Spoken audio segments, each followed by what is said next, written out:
I'm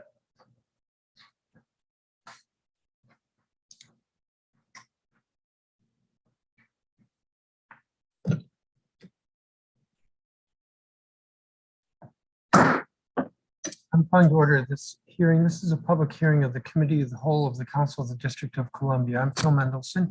I'm Chair of the Council and Chair of the Committee of the Whole. Today is Tuesday, February 22nd, 2022. The time is 12:23 in the afternoon, and this hearing is being conducted virtually.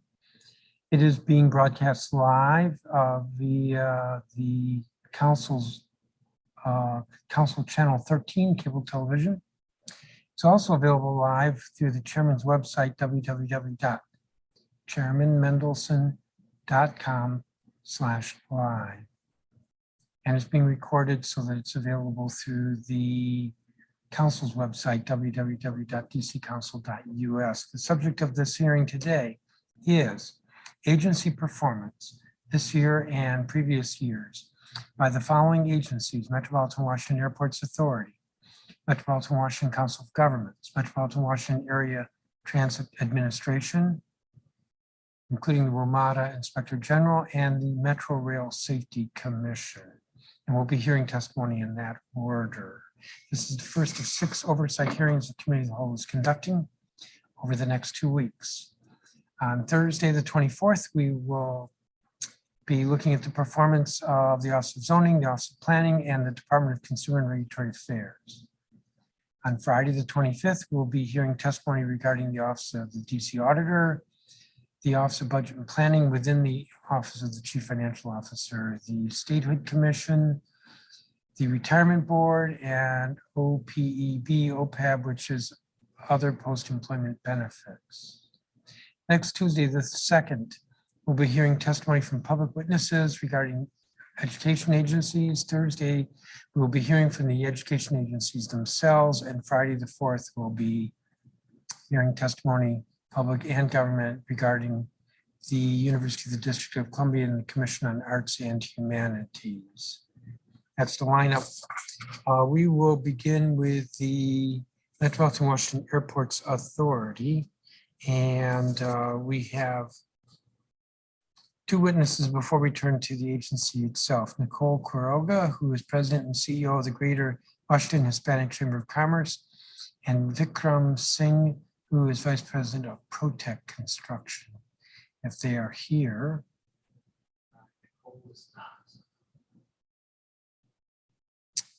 I'm told that Ms. Quiroga is not here. Mr. Singh, why don't you proceed with testimony? It'd be great if you could turn on your video.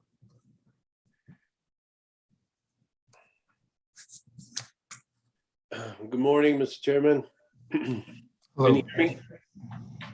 I can hear you. Good afternoon. Good morning, sir.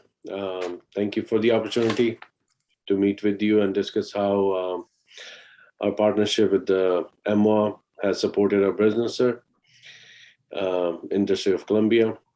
So my name is Vikram Singh. I'm Vice President of Protec Construction. We're based in District of Columbia.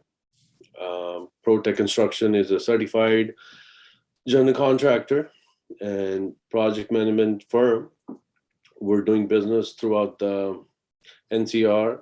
We offer a diverse and knowledgeable team committed to the success of every project we work on.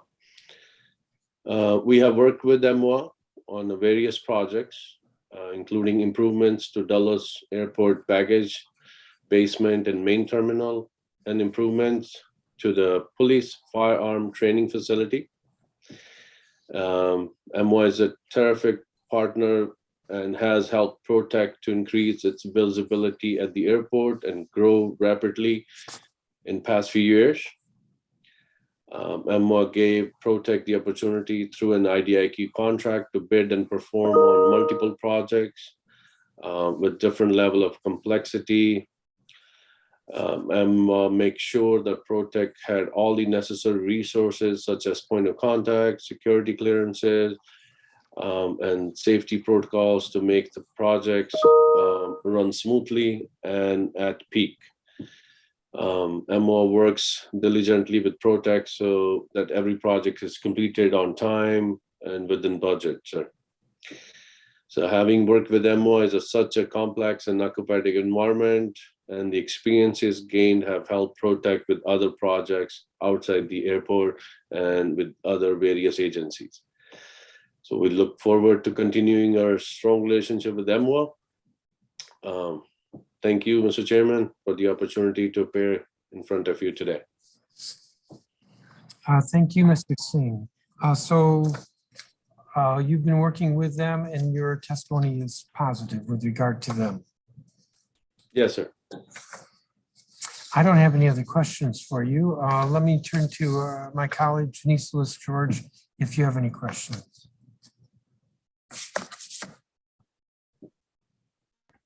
Thank you. Sorry. Good afternoon. Good afternoon. How are you, ma'am? I just had some questions regarding. One second. Oh, this is for ProTech. No, mine were for. I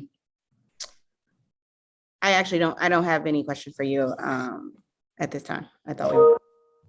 All right. Thank you so much, guys. Appreciate it. Thank you, Mr. Singh, and thank you for taking the time to come and testify. Let me turn now to the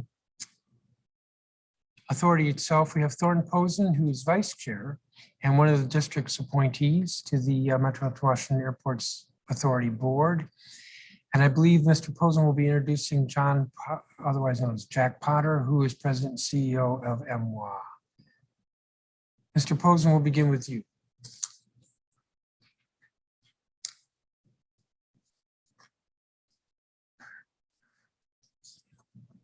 Okay, there we go. Can you hear me? And I'm on video. Yes. And apparently you are the only place in the district where there are leaves on the trees. That's great. Yes, it's aspirational, hopeful, and a harbinger of hopefully of spring to come during these dark and kind of gross days. So yes, in my head anyway, there we are. Hopefully for the rest of us soon.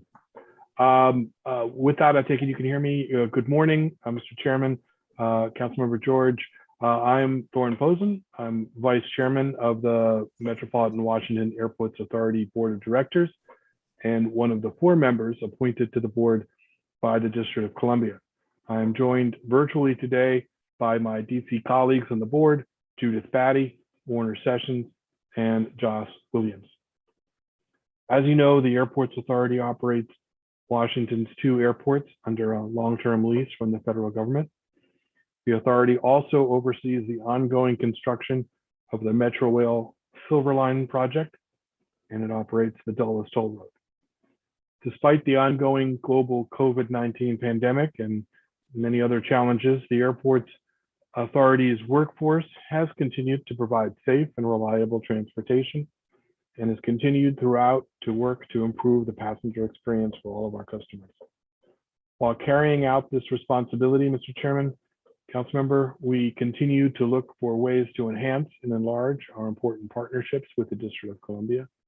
A key area of emphasis is our outreach to district companies and residents about businesses and employment opportunities with the Airports Authority. So with that, I'd like to thank the Airports Authority's DC partner, Vikram Singh, who spoke just a minute ago, and Nicole Kuarga, who I understand has submitted her testimony in writing.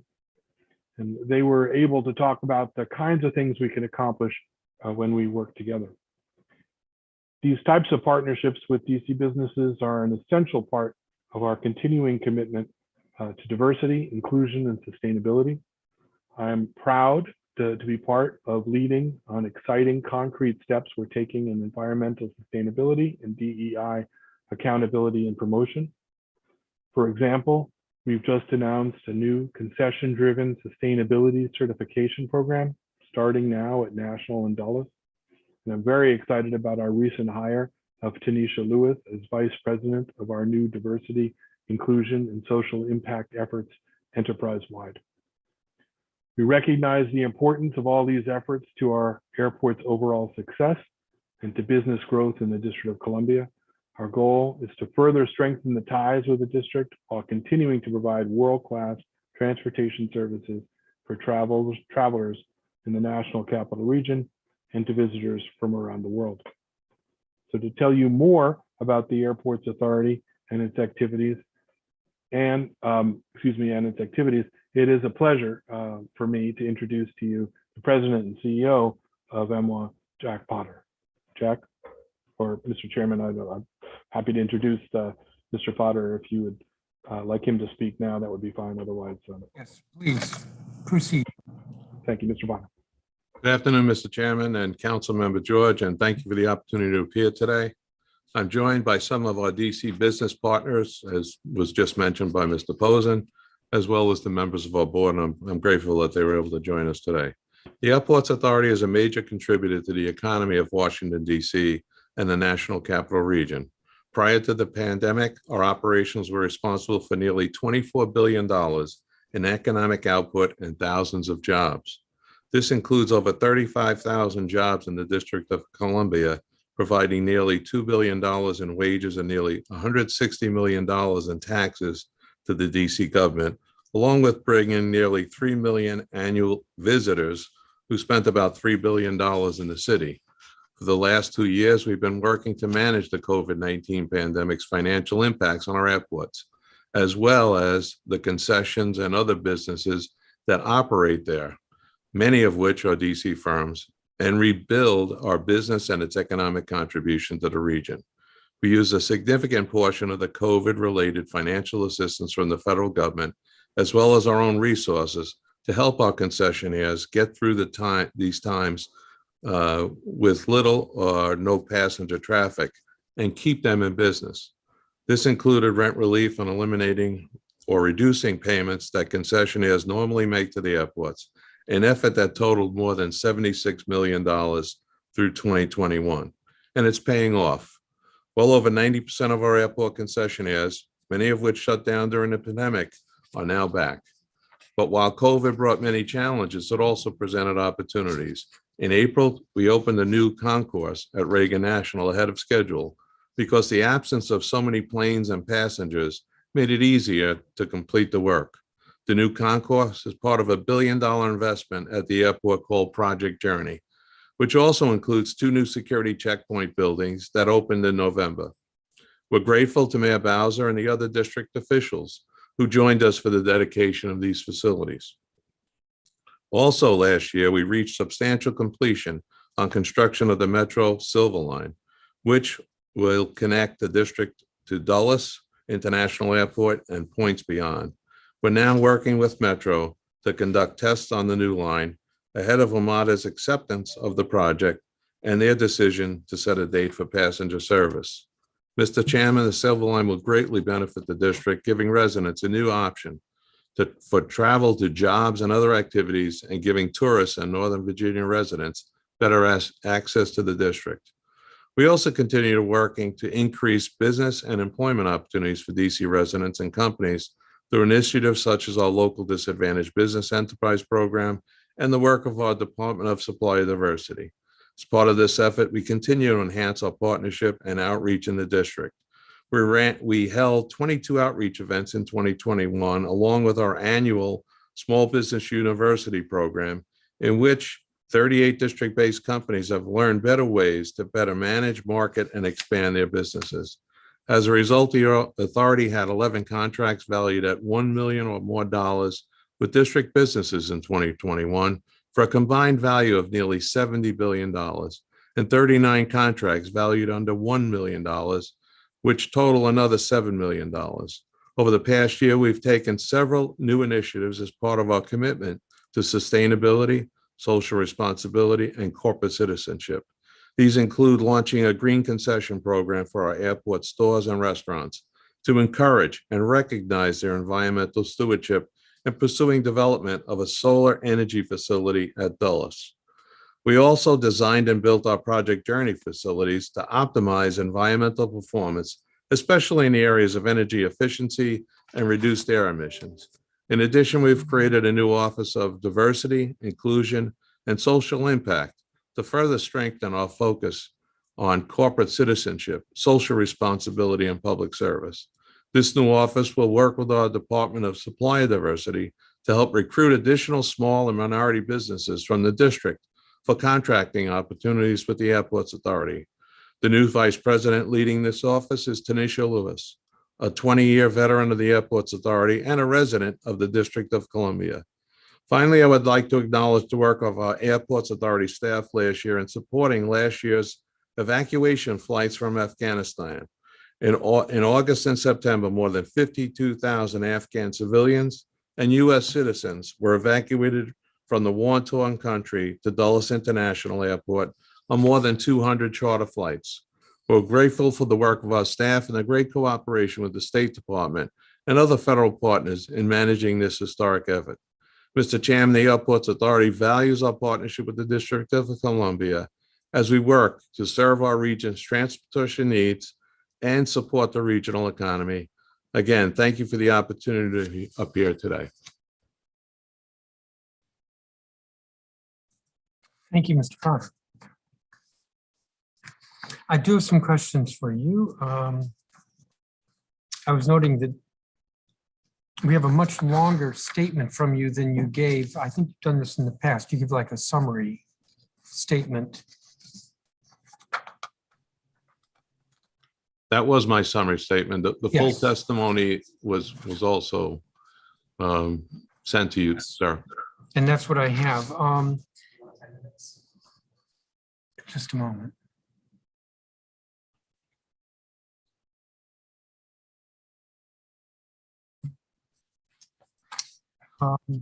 Could you say a little bit about the Balance 2 airport system that you have in your longer statement? Can you repeat the question? Sorry, I didn't get it. Could you say a little bit more about the Balanced 2 airport system that you have in your longer statement? Yes, Chairman. We operate both Dulles International as well as Reagan National Airports. Reagan National is, and we're required by law to operate them as a system. And so we do our best to balance both airports. Reagan is designed as a slot control airport because everybody obviously would prefer to be closer to downtown when they land. So it's slot controlled by the federal government. And it has a 1,250-mile perimeter rule. It was intended to be a regional airport when Dulles was created. Initially it was a 650-mile perimeter rule. It has grown to 1,250-mile perimeter. And so Dulles Airport was when it was built, the federal government wanted it to serve the longer haul, domestic as well as international flights. And over time, we're trying to maintain that balance between the two airports, operated as a system. Over time, there have been relaxation of the perimeter. Currently, there are better than 20 flights that go beyond the perimeter.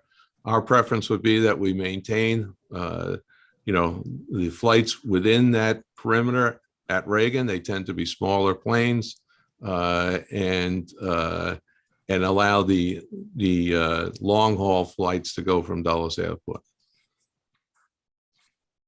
How is it that there are 20 flights to go beyond the perimeter? It's all politics. Unfortunately, we don't control who takes off and lands at Reagan National Airport. The federal government makes that decision, and over time, there's been legislation that has been passed both in the House and Senate and signed by the president that has allowed for relaxation of those perimeter rules. But I thought you said that the perimeter has changed. It did change as a matter of law, sir, from initially 650 miles and then expanded over time. And that was a function of as aircraft became lighter, it was able to safely take off and land at Reagan National Airport. And that continues to this day where, new aircraft, we have a limited runway at Reagan National, 7,500 feet runway. The runways at Dulles Airport are 10,000 feet. And so over time, as aircraft became more capable, we were able to increase or upgauge the type of aircraft that could land at Reagan National. But where I was going with the question is if the perimeter specifies now 1250, Yes. 1250 miles, how is it that there are 20 flights that go beyond that? Again, sir, over time, the federal government has allowed those flights. Yeah, that's not answering my question. I Go get ahead. federal government's allowing it. How do they do that? If there's a perimeter that says 1250, if that's the rule, who's making an exception, and does the law allow for that authority to make exceptions? The Congress decides what the perimeter is. And they did 1250.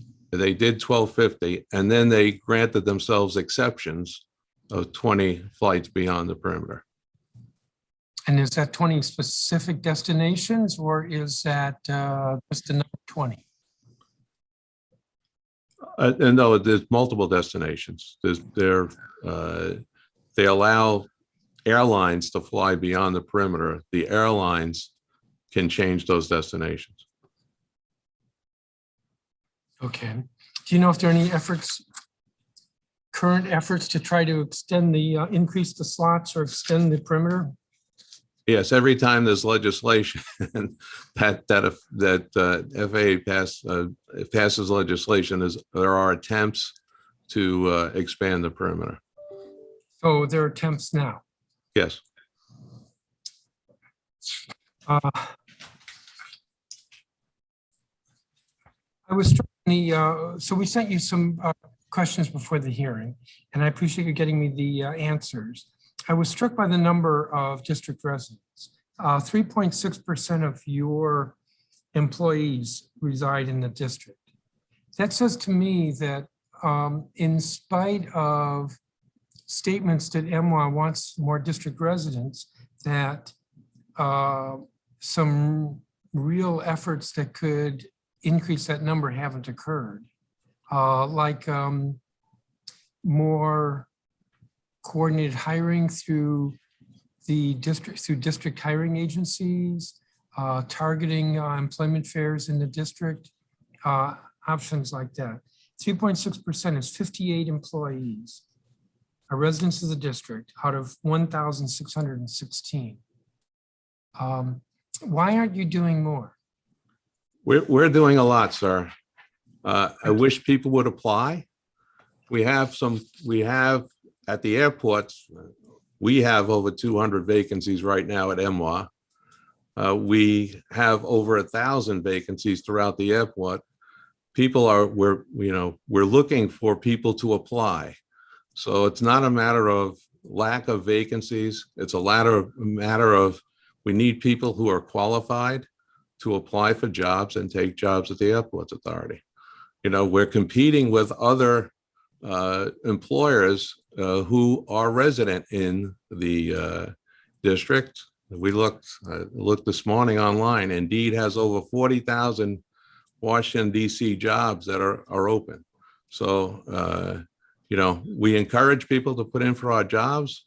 We'll go anywhere you want us to go to try and help recruit folks. But, it's a matter of people who are qualified to apply and compete. So describe your efforts with your coordination with the Department of Employment Services. Well, I've met personally with them over the years, and we do an outreach to them on a regular basis. We do participate in job fairs. We're there. It's a matter of,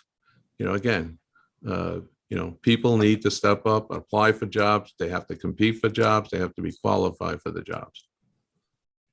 When's the last time you met with the DOES director? It's been a while since I met with the DOES director. Okay, does she know that there are 200 vacancies right now? We can make her aware of that, but we have within the written testimony, I think you'll see that there's a long list of all of the efforts that we've undertaken, all of the events that we've participated in. Again, this is not an issue where there's a lack of opportunity, a lack of attempt on our part to do the appropriate outreach. And we're happy to meet with anybody and to, take their counsel on additional efforts that might prove beneficial. Have you reached out to the University of the District of Columbia?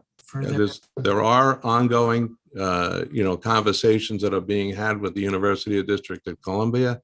And I think you're probably aware of the fact that they have an aviation program on our campus at Reagan National Yes. Airport. Yes, but your 200 jobs probably aren't all relative to the, or related to the aviation program. No, they're not. There are construction jobs, custodial jobs. There are all sorts of jobs. We reach out to the high schools in the district to recruit apprentices. We have apprentices for trades. We have a management intern program where we reach out to the University of the District of Columbia and other universities to, to feed their candidates into our programs. So this is, again, there's a major effort that's done on our part. And it's not for lack of effort, sir. Well, I hear you, and I am giving you a hard time because 3.6% tells me that there could be more focus on this. It just does. Do you have somebody who is focused on targeting hiring to the district? We have multiple people who do it, including our new vice president, Tanisha Lewis. Yeah. And I'd be happy to allow her to talk about it if we put her up, but she's available. But my question was whether you have somebody who's focused on the district. We have multiple people who are focused, but not exclusively on the district. Which was my question. Because that would be a way of increasing DC residents as hires. What about reaching out to DOES and asking them to designate somebody who is focused on getting placements through MWAA? We can do that, sir. I personally, I'll just tell you anecdotally a story. Met with the head of DOES, not going to name a name, in the past. I said, bring me 5 candidates and I'll get them hired. No response. And I said, if we hire the 5 and in 6 months they're still there, we'll hire 5 more. I never got any names. So if you're hearing a little bit of frustration, it's there. Well, maybe because this is an annual event where you come before us, maybe next time you can bring a list of contact dates with DOES. Okay. We have something that we can actually turn and throw at DOES. I just know that for hiring in my office, if I want to hire somebody who lives in, let's say, Ward 5, I focus on how I probably should have said Ward 4 since Councilmember Lewis George is here. I think about ways that I can reach Ward 4 residents and focus some announcements in that way. Let me turn to my colleague, Councilmember Lewis George. Thank you, Chairman. I was going to say, you could have just said Ward 4 for me. Hi, good afternoon. And John, let me say, you kept saying Tanisha Lewis, and I have a sister, Tanisha Lewis. So I called her and was like, you're not, she's like, no, it's not me. But she did say that her and your Tanisha Lewis graduated from Wilson High School together. She's like, oh, I know her. We went to Wilson together. But not my sisters. I had to make sure. Want to ask you a few questions about sort of employee retention. Is there any data, or can you talk about what we're seeing regarding employee retention for airport contractors? I don't have any data on contractors when it comes to employee retention. Okay. Is that something you can get to us like on a later date? It's not something that we keep. Okay. We could probably ask for that data, but there are multiple employers. There's some, 30,000 employees who work, whether it's for the airlines or as contractors to the airlines or concessionaires. So that's not data that we retain. Okay. Let me ask you this. Labor peace is the norm for projects in DC where the city has proprietary interests. And I understand every other major airport in the Northeast corridor has labor peace provisions for their concessions programs. So can you update on us on MWA's current thinking for labor peace here? I can tell you that labor peace was discussed a couple of years ago by our board. It's something that they're going to continue to discuss going forward. Well, I think we're behind because every other major city sort of has already done it. So I guess, is there going to be a point where we go from conversations to having an actual labor peace? Well, again, that's not my decision. That's a decision that's made by our board. Okay. What is the total amount of relief MWAA has given to concessionaires so far? And are there plans for more rent relief, lease extensions, pricing, or other types of relief? It's been over $70 million, and there are extensions as we speak. We're currently, we have a minimum annual guarantee that we've provided relief to our concessionaires from, and that will continue in place throughout the first quarter, and we'll evaluate it as we go forward. In addition to that, relief is provided in the form of hours that the concessionaires have to open.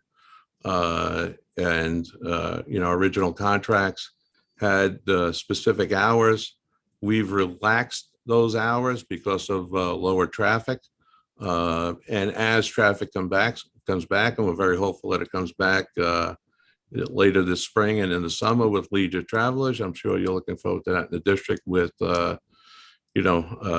vacationers coming to the tourists coming to the district.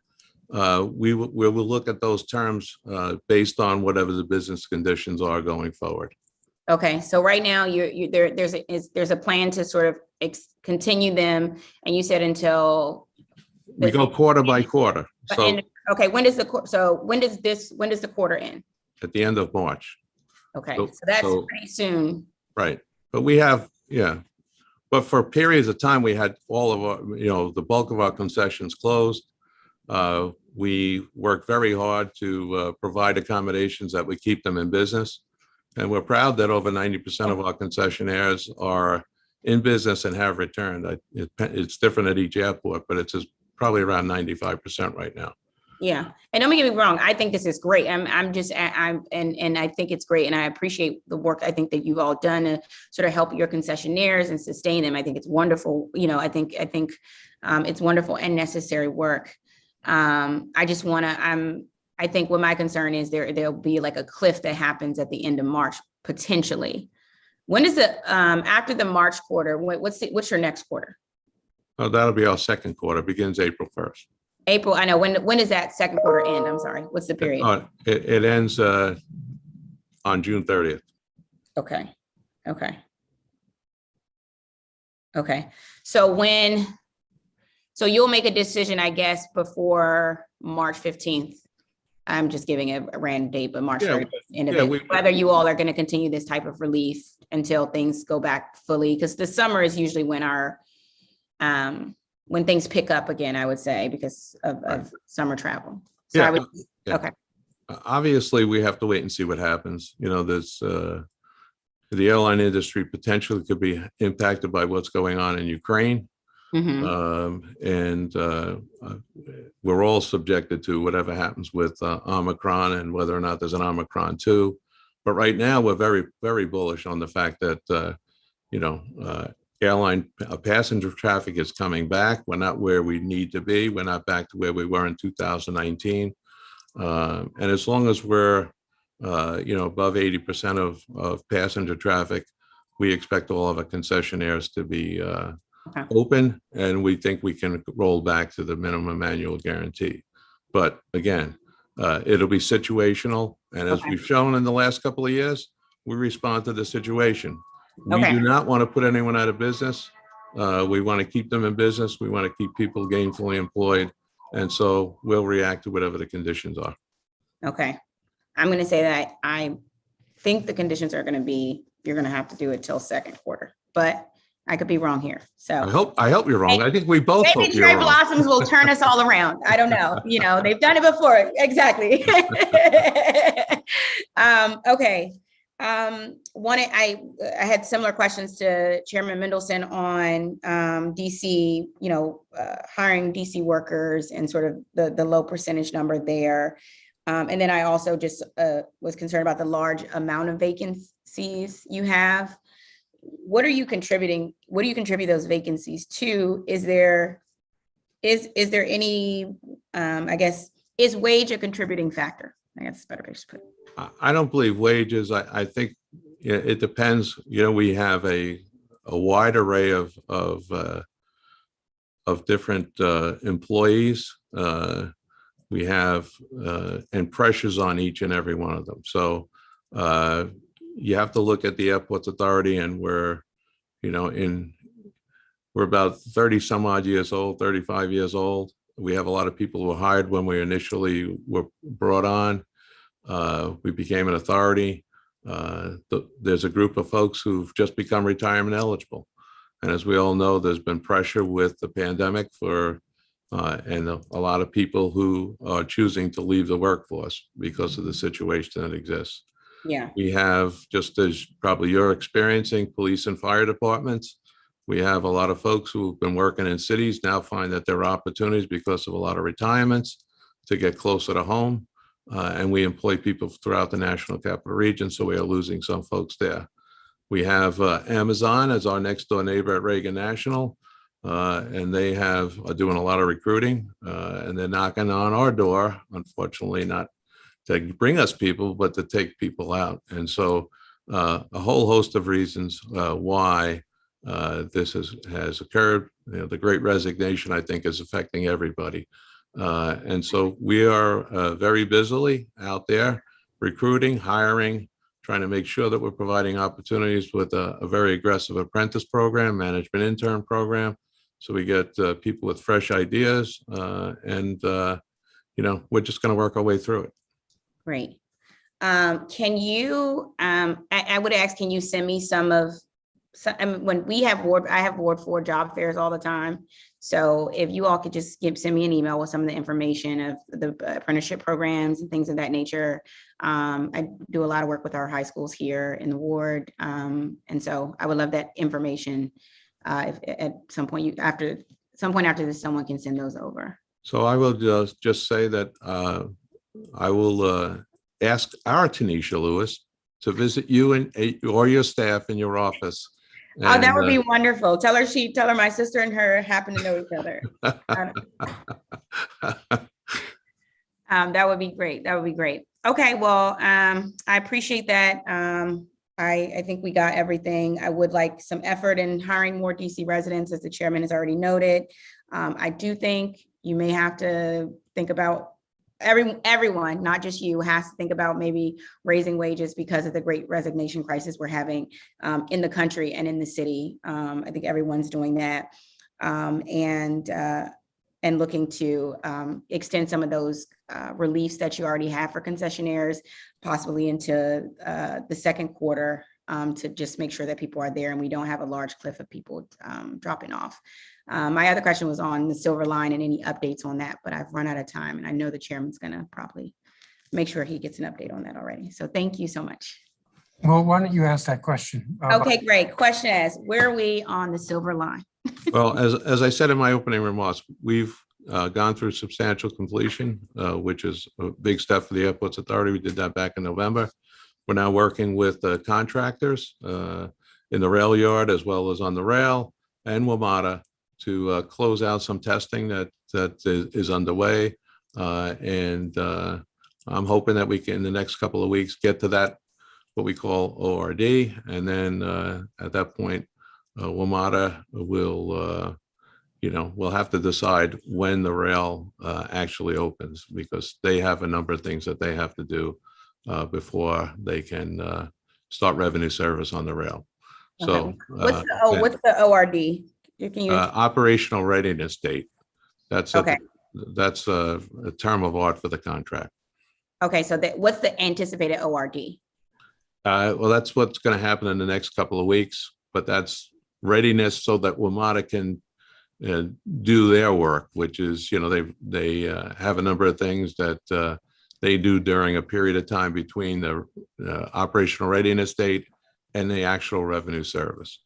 And I think Paul Wiedefeld's following me. So if you want to ask what they do, you can ask him later on. I was just trying to get a sense because you're saying in a couple of weeks. So I was just trying to see what the anticipated ORD date is.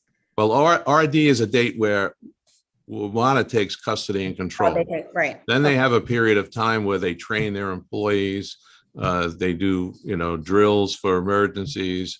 They literally run for several weeks, the equivalent of revenue service, just to completely test out the rail. So there are a number of steps that they have to take along the way. And so there are 3 steps. It's substantial completion, where we go into like a hyper testing mode, which we're just about complete. And then WMATA takes over and they do what I would call training and break-in kind of a period of time. And then they declare a revenue service date, which we hope will be sometime this summer.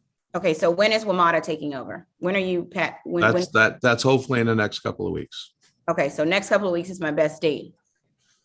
Well, it's the best date because I don't dare put a date out there. Okay. We're doing testing. Anything can happen. Okay, all right. Thank you, I appreciate that. We'll follow up with WMATA. Thank you, Chairman. Thank you, Councilman. So I have 2 lines of questioning left. One is regarding contracts. So I gave you a hard time with regard to hiring district residents because 3.8% is just too low. And it says to me that MWAA isn't truly targeting and focusing on hiring district residents. Now, I asked questions in the pre-hearing submission with regard to DC firms. My first question to you is, I don't understand this. We asked, what is the total value of all contracts procured in FY21 by MWAA for goods and services? Of this, what percentage was with district residents? And you said DC firms received contracts valued at $4 million. And then I asked for each contract over $1 million.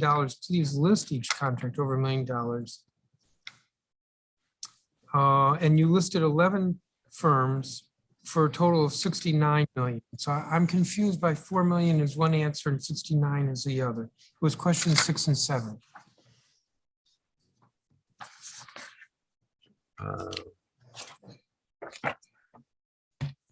Let me, if I could, let me ask us to put Andy Roundtree up and ask him to help me, or Julia Hodge. I want to make sure that I answer that correctly, or I'll have to get back to you, Mr. Chairman. Julia Hodge is on. Let me ask her to jump in and answer that question. Good morning. Yes, or Morning. good afternoon, rather. I am happy to answer the question. So I believe the question was the difference between why we have listed 11 contracts in the table in the testimony.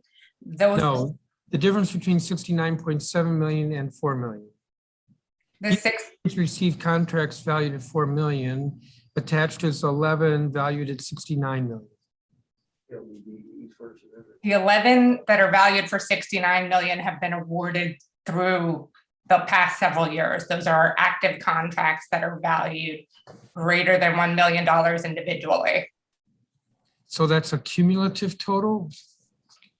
Though the 69 million is a cumulative total of the contracts that are valued individually greater than 1 million that have been awarded to DC contractors over the last several years. And they're active. That are currently active. Okay, now the number, thank you, that answers that question. The the value of the contracts issued to DC firms in 2021 was roughly 8% of your contracts. Right, that you asked for a specific year. Yes. For the last year, correct. Yes. And in the second part of the answer to question 7, it was stated the reported contract volume and associated payment activity for 2021 is comparable to recent years, which says to me that 8% is comparable to what it's been in years before. And Mr. Potter, you know that I've pressed you at every hearing about trying to increase DC participation. So here, I question how, with what fervor MWA is really trying to increase DC businesses. Now, I get that your board is dominated by Virginia and you have Maryland members, but that isn't to say that you can't put more effort into trying to get DC firms. Well, we have this conversation every year. Yes, we do. And we have been getting better over the course of time. But again, I think I think there has to be a level of realism at some point in time about, how many folks are actually going to cross the river and what is a legitimate percentage. So if you look at the total population of the metropolitan area, DC represents, somewhere around 6% of the population. And so when we're hitting those numbers and we're expecting people to work at Dulles Airport, which is 23 miles away, personally, I think we're doing pretty good. And we do have a yeoman's effort when it comes to outreach. We do have a legal requirement not to do set-asides based on geography. You have to compete. And so, we do work very hard. And we're open to any suggestions on anything else we can do, but it has to be within the bounds of the law that we're required to operate under. Well, how often have you met with the DC Chamber of Commerce or with, I don't know, the Department of Employment Services is the right agency, maybe the Deputy Mayor for Planning and Economic Development? We'll meet with anybody, anytime.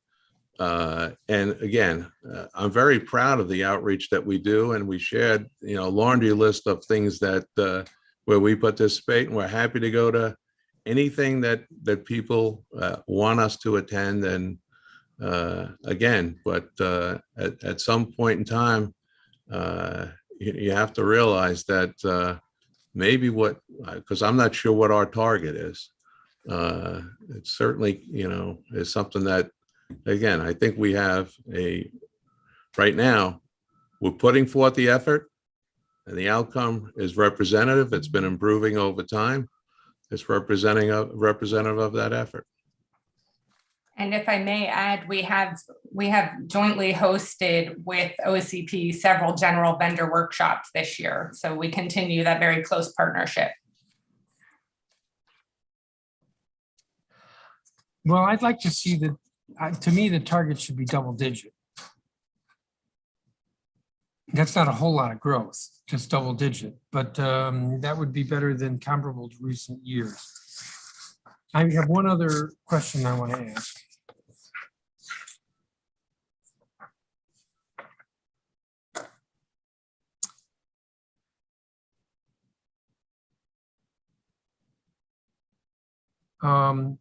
I had asked you it was question number 10 about airport service workers pushing to mandate contract employees have health insurance and paid sick days. Why is this an issue and what are you doing about it? Well, Mr. Chairman, just as background, vast majority of more than 38,000 individuals who work at Reagan and Dulles are not airport authority employees. The majority are employees of airlines, concessionaires, airline contractors that provides services such as baggage handling, aircraft cleaning, and aircraft fueling. The airport's authority's direct ability to set or dictate the health benefits of sick leave provided by these employers to their employees is controlled and limited by federal law, specifically the Employee Retirement Income Security Act of 1974. So this is an issue that, a lot of the folks on airports are represented by unions, whether that's airlines or others. And so it's an issue that, has been on our table. We've stepped up with a workers' wage program. We're at $14.25 right now, on our way to $15. And, when it comes to health benefits and or paid time off, it's something that it has been on the table and will continue to be discussed going forward within the limits of what we can do via the law. Well, is the way that you are influencing a higher wage through the contracts you have with concessionaires that, all right, we will give you a contract to work here at the airport, but you have to pay so much? Is that the way you do it? Well, we have two different programs, sir. We have one that's called, our workers' wage program, which is a minimum wage for everybody on the airport. And if you work for the airport and you get a permit from us to work on the airport, you have to provide the workers' wage. And that's so it's- $14.25? That's $14.25. And then we have a living wage program, and that's what we pay our contractors. Where one of those other contracts, they don't have contracts with us. They have contracts with third parties, airlines, whatever. But where it's our contracts, our custodial contracts, as an example, right now that's over $15, and that's a wage that's determined based on wages in Montgomery County and Arlington County. And so we have two different systems right now. So if Mendo Haberdashery comes along and they want to open a little concession stand, what do you require of them? $14.25. All right, so Going to $15 next year. so for me to operate there, part of the deal I have to sign with you is that I will pay no less than $14.25. Right. So why can't you do that with health insurance? It's something that we're taking a look at right now, but it's a little murkier. Let's just put it that way. Well, I didn't understand your answer about ERISA interfering. Because there are limitations to what we can and cannot do in terms of relationship between employers and employees. So you can dictate what wage I pay, but you can't say, well, but you also have to provide health benefits? It gets murkier. Let's just put it that way. Well, I think you know that there's been some effort by at least one international union, SEIU, to press in this regard. And I know them well enough to know that they're not going to go away. So it'd be kind of nice to understand why this can't get resolved. Well, I meet with them on a regular basis. And our board has taken this up and is going to continue to discuss it.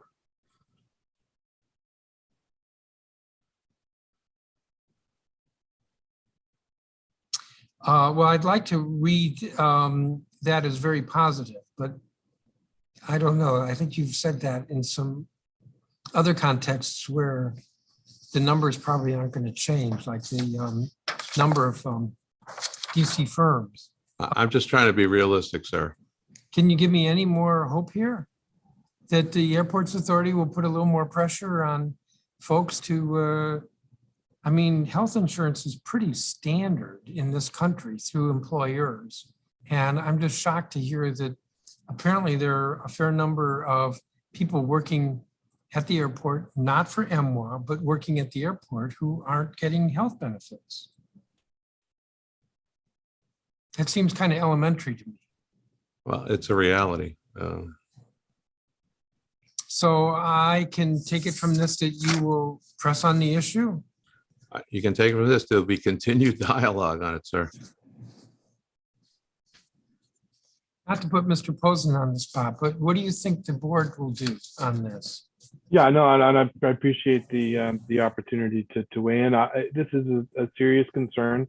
I share Jack's understanding of the complexity of the issue, and being sure and careful that we're balancing all the interests here. But at the end of the day, to the extent it's viable and legal, the board will, I know, be looking very carefully at how to best take care of these issues.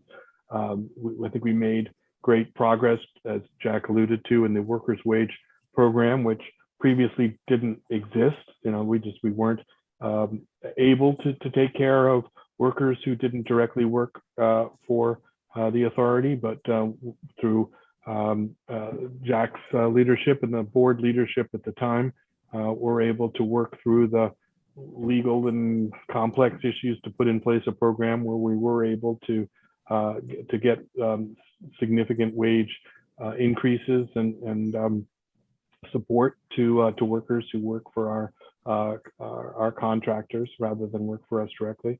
That did not at the time include health benefits and other types of benefits rather than wages.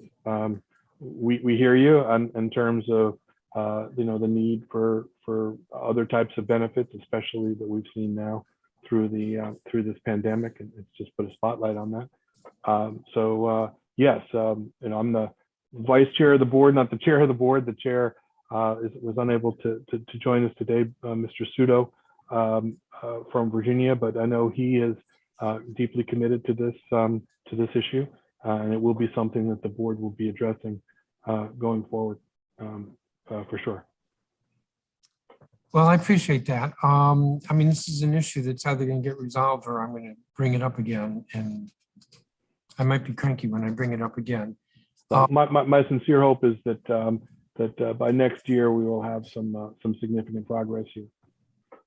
That would be great. I mean, I have to say that I think that what you're doing with the wages is great. I recognize that the airports are in the Commonwealth of Virginia, and Virginia has been a little bit more reluctant about minimum wage than the district or Maryland. So I think that's great that you are requiring that I believe it's a substantially higher minimum wage, if you will, at the airport than is the generally available in Virginia. I think it was, correct me if I'm wrong, but I think they have a $7 something wage, and we're bringing that up to 15 for next year. Yeah. I think they're trying to go higher, but they're trying to go to 12. But I think one of the things that Mr. Chairman, that we have to make sure that we keep in mind here is we are trying to balance things. This is a little bit of a juggling act as we're trying to pull our way out of the pandemic. And so if you look at the fact that our minimum wage went up by 75 cents, from last year to this year, it went up in January. That's put an upward pressure in terms of labor costs on those employers of over 5%. It'll go up another over 5% again this year. And so we do want to keep these folks in business, and we do have caps on what we allow our vendors to charge. We link everything to street pricing when it comes to, for example, concessionaires. So again, anytime we're imposing requirements on, airport employers, it has, an impact on their ability to stay in business. And so it's a delicate balance. In fact, the areas, the folks who get hit by it the hardest are the DBE folks, the smaller businesses. And so, again, there are a lot of considerations, and believe me, there's ample dialogue about this, but ultimately our goal is to make sure that we keep as many of the current businesses we have, at the airport, keep them viable. And so making change at a regular pace that doesn't put them out of business is critical, I think, as well as a consideration that, we have to make. I understand that. I was going to say something a little earlier, and I'll add to it, and that is I would think it's easier to provide health or to require health benefits than to require a higher minimum wage in Virginia. I mean, it's hard for anybody to argue against health benefits, and minimum wage is a hot button issue in capitals. But the other thing I would add is that even though I'm pressing you on this today, it's not my thinking that it would, I want to put it a little differently. I don't know that it would be unreasonable to look at a phased approach, but at least something would be happening with a phased approach. And I also, the other thought that's going through my mind is that for the smaller businesses, sometimes if there's the option of being able to pool their employees into a health insurance program, that lowers their costs. So I mentioned Mendo Haberdashery earlier, which is an employee of one. Probably if I could pool through all the other concessions or through MWAA, I would get a lower rate, be able to pay for the insurance. That's true, sir. But even at the lower rate, the type of health benefits that are being proposed to us at $3 an hour. $3 an hour when you're talking about somebody who's, will be making 15 next year. And that's a 20% bump. That's not insignificant. So again, the notion of phasing things in, I agree. That's the only way we could do it. And that's what we've done with this minimum wage. And so it'll be part of any approach that we take, obviously, because we have to give consideration to the businesses that are employing these folks, as well as to the traveling public, because ultimately they will pay. I think I'm out of questions. Give me just a second here to tell.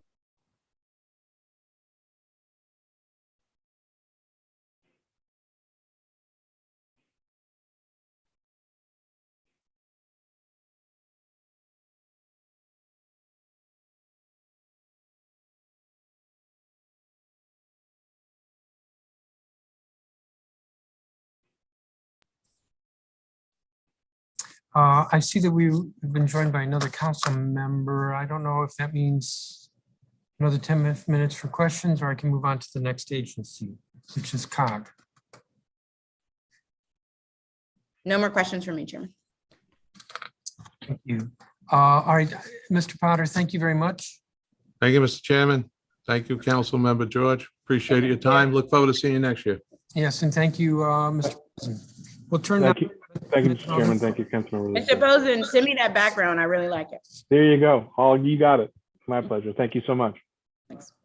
Thank you all. All right, we're going to move now to the Metropolitan Washington Council of Governments, and Chuck Bean is the witness.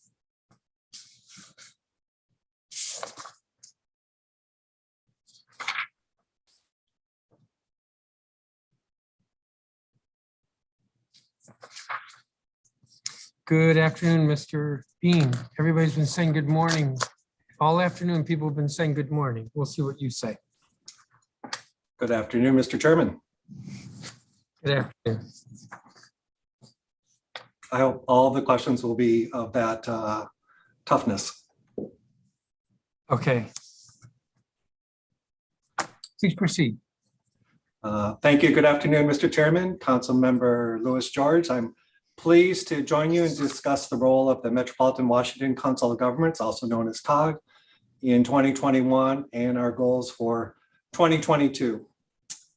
COG's membership is made up of the region's local and state elected officials and members of their area's congressional delegation. And these members lead regional collaboration on a network of boards, policy committees, and partnerships. COG's three major boards include the COG Board of Directors, the National Capital Region Transportation Planning Board, or TPB, and the Metropolitan Washington Air Quality Committee, or MWAC. Our policy and advisory committees include the Climate, Energy and Environment Policy Committee, Chesapeake Bay and Water Resources, Human Services, the Region Forward Coalition, and the newly founded Food and Agricultural Regional Member Committee, or FARM. These serve as think tanks for the region and as deep dives for the boards. COG also supports public-private partnership groups, including Commuter Connections and Clean Air Partners. And we convene dozens of professional and technical committees of local officials, such as the Chief Administrative Officers, the Fire Chiefs, Police Chiefs, Chief Information Officers, Planning Directors, the region's Housing Directors, and the newly organized Chief Equity Officers Committee. COG continues to benefit from the active involvement and leadership of the officials in the District of Columbia. We thank Chairman Mendelson for his continued leadership on the COG board, Councilmember Robert White for chairing the COG Board of Directors in 2021, and Councilmember Allen as chair of the TPB in 2021, and now vice chair of COG's Board of Directors for 2022. I'd also like to thank Councilmembers Bonds, Che, Henderson, Louis George, Nadeau and Pinto for their continued work on our policy committees. Councilmember Henderson was recently elected as vice chair of the TPB. Councilmember Nadeau chairs the Region Forward Coalition. Councilmember Che chairs the Farm Committee. Moving on to COG's top priorities for 2022. COG will continue supporting the region's response and recovery to the COVID-19 pandemic. COG continues to convene the CAOs, the region's chief health officers, emergency managers, public information officers, and other groups to connect leaders from across the region, share information, and enhance efforts in their home jurisdictions. COG has developed several resources to support officials, including a tool to map variant data to assist epidemiologists in their research, a cross-state contact tracing data exchange, and a hospital dashboard in the region developed with Johns Hopkins Applied Physics Lab showing the medical search status of the region's hospitals. COG continues to track the regional impacts of COVID-19 on transportation, the environment, and the economy. More information on that can be found on our website under COVID-19 impacts in Metropolitan Washington. As for other priorities, in order to address key interrelated challenges and advance our region's vision for a more prosperous, accessible, livable, and sustainable future, the COG Board of Directors has set planning priorities for the next decade related to equity, transit and land use, housing, and climate change.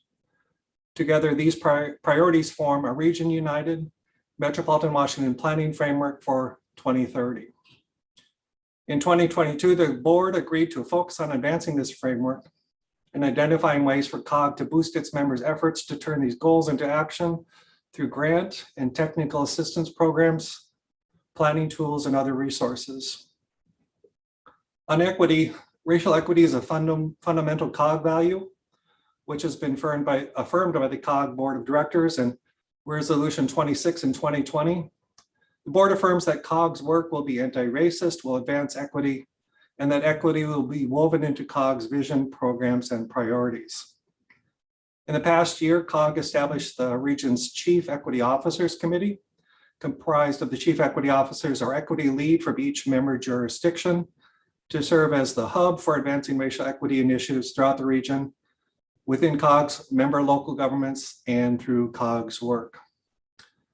Brian McClure for the district is one of the co-chairs of this committee. COG will continue to work to support the committee and our member jurisdictions in advancing racial equity within their local government policies and practices. One of the ways we do that is through the regional GARE cohort.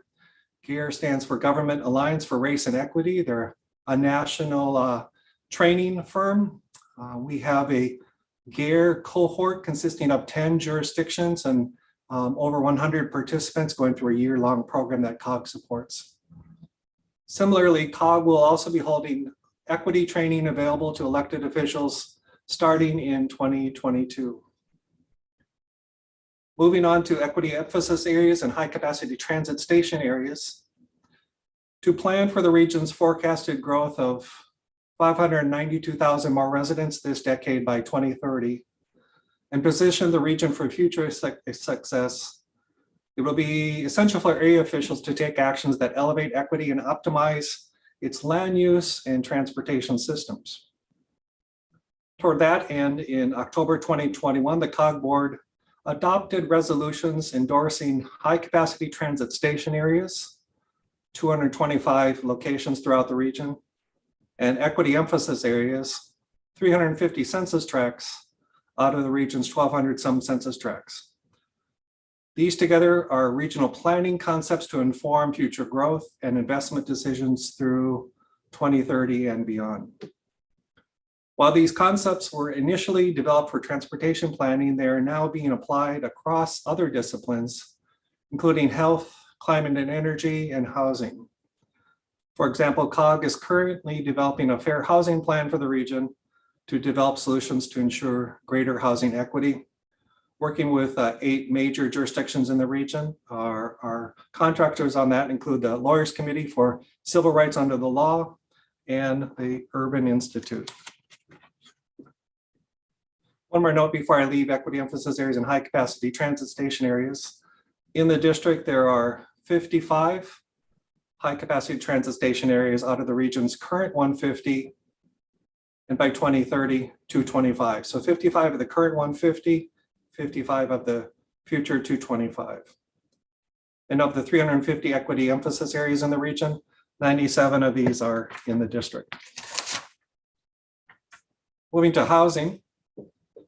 In 2019, the COG Board of Directors concluded a year-long effort with local planning and housing directors to address the region's housing needs by adopting regional housing targets.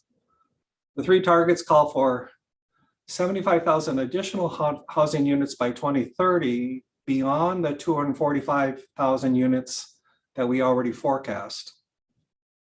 And 75% of the units should be in activity centers or in high capacity transit station areas. And 75% of these future units should be affordable to low and middle income households. When achieved, the targets are expected to address the region's housing need from an economic competitiveness and transportation infrastructure standpoint by improving affordability and bringing housing and jobs closer together. On climate, COG staff will work towards the regional climate goal outlined in the Metropolitan Washington 2030 Climate and Energy Action Plan. This is calling for a 50% reduction in greenhouse gas emissions below 2005 baseline levels. And this plan includes 35 collective actions to pursue that target. Recognized as one of the only regions in the United States to have developed a climate mitigation and resilience plan as per the global best practices for climate change planning, COG will work with the Global Covenant of Mayors for Climate and Energy to learn from other global leaders. Moving to transit, the Transportation Planning Board, or TPB at COG, is overseeing the update of Visualize 2045. This is the region's long-range transportation plan for Metropolitan Washington, helping area decision makers and residents visualize the region's future. In addition to projects that the region's transportation agencies expect to be able to afford between now and 2045, the plan includes aspirational projects, programs, and policies that go beyond financial constraints to improve the region's transportation system. The plan focuses on regionally significant road and transit projects, but also highlights bicycle and pedestrian projects and key land use issues facing the region. There are 3 main elements to the plan: the federal requirements, what the region must do; the financially constrained element, what the region can do; and the 7 aspirational initiatives, what the region aspires to do. Transitioning to benefits for the District of Columbia. In support of these programs, every month, over 1,500 officials and experts organize through COG to share best practices and promote regional coordination. There's no hub like COG for this level of coordination in our region. Elected officials, senior member jurisdiction staff, and planners alike convene at COG to tackle issues that affect the district and our region as a whole. COG membership provides access to 134 staff in-house experts on a range of technical fields in transportation, environment, land use, housing, public safety, and more. COG expertise saves members money through research, consultants, regional analysis, and publications. And being a member of COG ensures that the city's point of view is heard and your leadership is at the table. One example, about a month ago, we convened a cyber tabletop exercise. This was for participants, including chief administrative officers, region's chief information officers, and the region's chief information security officers. About 100 high-level participants engaged in that. Exercise was designed to improve the ability of our member governments to prevent, detect, and respond to a series of significant cyber incidents impacting local governments across the region. To shape more livable and prosperous communities, a key focus of COG's Region 4 division COG promotes regional collaboration on planning the economy and housing options for all its residents. COG's cooperative forecasting program provides regularly updated population, household, and employment forecasts in use in planning and modeling activities at COG, at the Transportation Planning Board, and other state, regional, and local agencies. Additionally, the cooperative purchasing program reduces costs through economies of scale created through volume buying by taking advantage of the combined purchasing power of participating jurisdictions. Volume buying saves jurisdictions and their taxpayers money. The program also promotes sharing information among area purchasing officials and encourages continuing education for procurement officials throughout the region. Through the Purchasing Officers Committee, participating agencies, also school boards, authorities, and commissions cooperatively bid on more than 20 different purchases, resulting in larger volume and better unit pricing. The District of Columbia is currently saving money by participating in 7 contracts for road salt, racial equity education and training services, self-contained breathing apparatuses for first responders, health and wellness program services, subscriber radio systems for first responders, IT augmentation services, and public safety planning and training. Member jurisdictions also have the opportunity to use the COG rider clause to join thousands of existing contracts and avoid the need to do in-house bidding. Happy to give a couple of examples should there be time in our discussion. Mr. Chairman, Councilmember Louis George, thank you for the opportunity to summarize the work we do at COG for the District of Columbia and the region as a whole. The district's participation and as a leader in our region is a vital part of the ongoing work within our communities and a part of the reason Metropolitan Washington is one of the best places to live, work, and play. I will be happy to answer questions that you might have that might be our priority for this year, the Metropolitan Washington Planning Framework. More information on that is at MWCOG.org/2030 framework or any other topic. Thank you. Thank you, Mr. Bean. I just have a couple of questions, and then we've been joined by Councilmember Christina Henderson, I believe. So first of all, you will be back in a month to discuss the mayor's proposed budget regarding COG. But can you tell me, are we looking at a dues increase this year? And if so, how much, and how does that compare to other jurisdictions? Dues are set by the COG Board of Directors, and the dues rate is 0.77 or 77 cents per capita. And that is a slight increase from the previous year. What does slight mean? I recall that it's a 1 cent per capita increase that was passed by the board last October.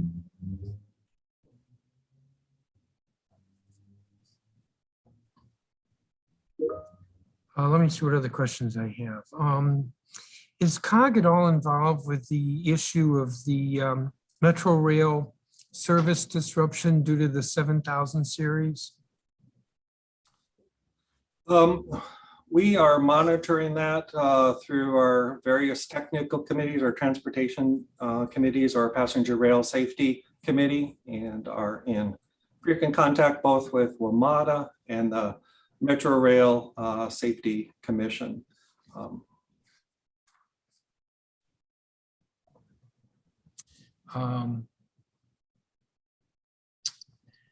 I just had a question go in and out of my mind, so let me come back to me. In your opinion, is there anything the council could be doing better to assist with COG's mission and top priorities? Well, in my opening remarks, I talked about the deep and broad involvement of council members, Nadeau chairing a committee, Che chairing a committee, Council Member Henderson now vice chair of TBB, Council Member White as past chair of the COG board, Council Member Allen as a new vice chair of the COG board.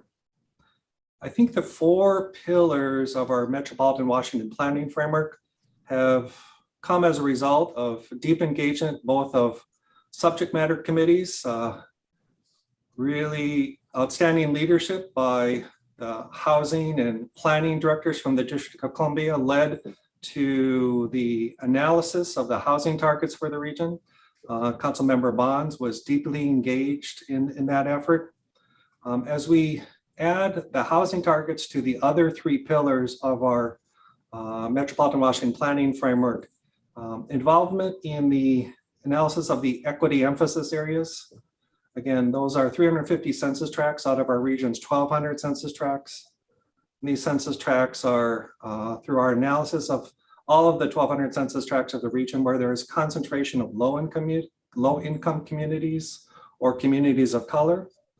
When we think about our optimization of our high-capacity transit station areas, which we define as both Metro, MARC, VRE, bus rapid transit, the intersection of these high opportunity areas, which are represented by these high-capacity transit station areas, and the opportunity for these census tracts that may not be within the half-mile walk shed, may not be in the mile or so bike shed, but need to be part of all those high opportunity land use decisions. Outside of the district, we think of Embark Richmond Highway, which is a almost $1 billion initiative to bring bus rapid transit to the Route 1 corridor from Alexandria through Fairfax. In Prince George's, it's the economic development plan that was cornerstone is the Blue Line corridor development. So we think about the Blue Line corridor development plans in Prince George's County, optimizing the walk shed, the bike shed, the close-in micro-transit shed around the metro stations, and the opportunities for inclusion of these census tracts known as equity emphasis areas. So I think alignment from the district perspective, going out east from its center to connect with plans for Prince George's as a Blue Line corridor. I would say, Mr. Chairman, that Prince George's Blue Line corridor epitomizes this Metropolitan Washington planning framework. And as we can work together to prioritize these census tracts and optimize these WMATA streetcar, bus rapid transit, high capacity transit nodes, that's particularly where leadership from the district could be helpful. Great. I have one last question. This was the one that floated to my head. Can you just speak to what COG's role has been or continues to be with regard to coordinating Maryland, Virginia, DC legislatures with regard to dedicated funding for Metro and any other Metro issues? Thank you. The long answer would bring us back maybe 6 years or so. Mr. Chairman, you were chair of the COG board, asking us to do an analytical deep dive into the region's infrastructure. That resulted in our conclusion that there was a $58 billion gap in what our infrastructure should be. A big chunk of that was lack of a long-term credible capital plan for WMATA.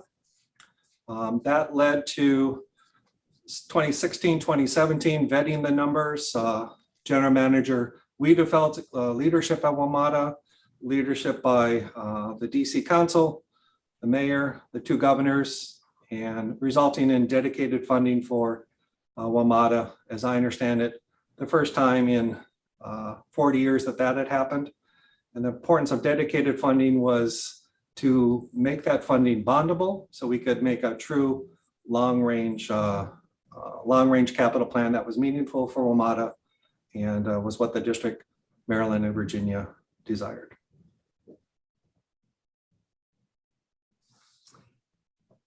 Well, I don't want to reveal that I know a little bit about the question I was asking, but aren't there efforts still going on?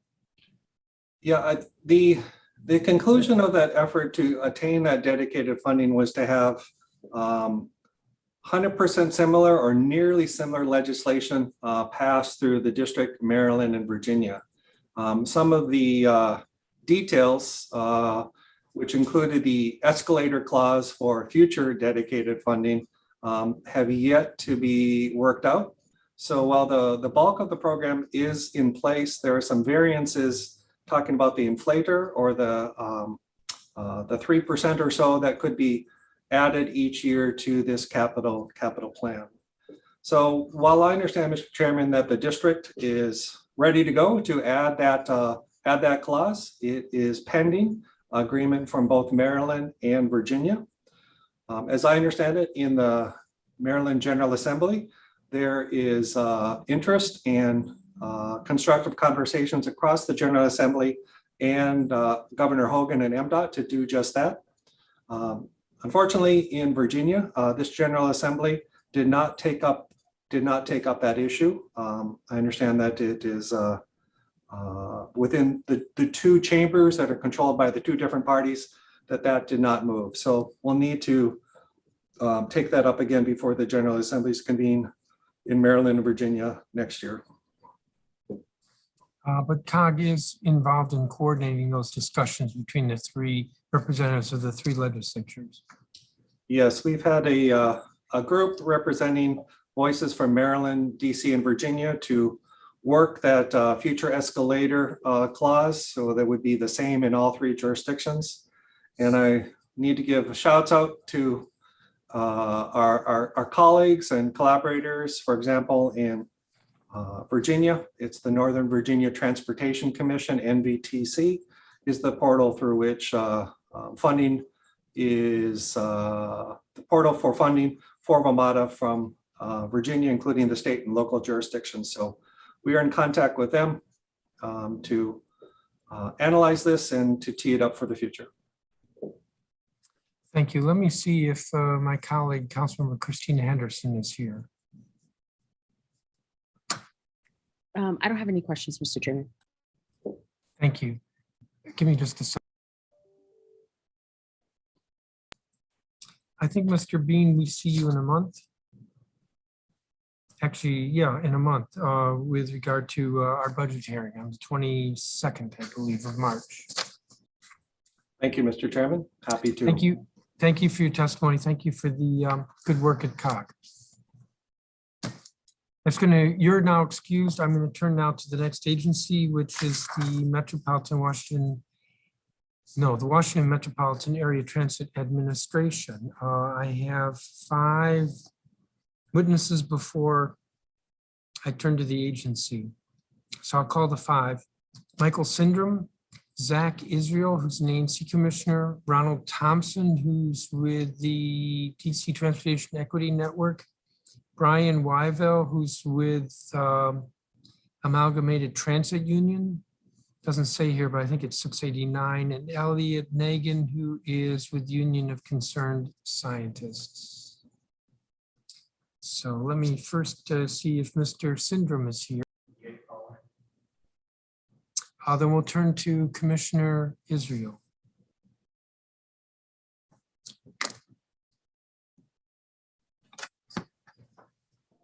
Thank you, Chair Mendelson.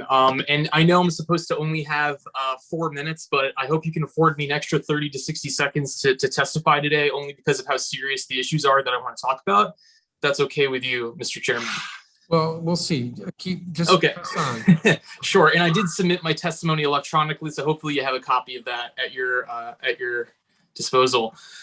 Chair Mendelson and members of the committee of the whole, thank you for holding this critically important public oversight hearing today regarding the performance of WMATA for FYs 21 and 22. My name is Zach Israel, and I represent Single Member District 4004, which includes parts of Petworth and Brightwood Park in Ward 4. I'm testifying today in my individual capacity as commissioner and not on behalf of the commission. While WMATA has numerous serious ongoing issues, which I hope this committee addresses with outgoing General Manager and CEO Paul Wittefeld later in this hearing, the main focus of my testimony today will be on WMATA's lack of engagement with advisory neighborhood commissions and commissioners and the serious repercussions which result from it. One of the very first issues I dealt with as a newly sworn in ANC commissioner last year was WMATA's draconian revised FY22 proposed operating budget cut to the 62 and 63 Metro bus routes, which was first unveiled on January 11th, 2021. The 63 bus route serves thousands of Ward 4 residents, including my own constituents, who commute to and from jobs between Tacoma and downtown DC, and who rely on this route to drop their children off at daycare and for kids to get to school. Importantly, it serves as the only direct north-south metro bus route which Petworth, Brightwood Park, Brightwood, and Tacoma residents can easily take between the neighborhoods in which they live in downtown DC without having to transfer to another bus route or metro rail station. Additionally, the location of the Ward 4 short-term family housing facility at 5505 5th Street Northwest, which first opened in September 2018, was specifically chosen in part along the 62-63 Metrobus corridor to allow working parents at the facility, the vast majority of whom do not have cars, to utilize this affordable bus route to get to and from work and to take their kids to and from the facility to other parts of the DC metropolitan region. WMATA's FY22 budget had proposed operating all 63 route trips as Route 62 trips, which only goes from Tacoma to Petworth Metro Rail stations, eliminating Route 63 during the first 6 months of FY22, and eliminating Metrobus routes 62 and 63 entirely on both weekdays and weekends for the last 6 months of FY22.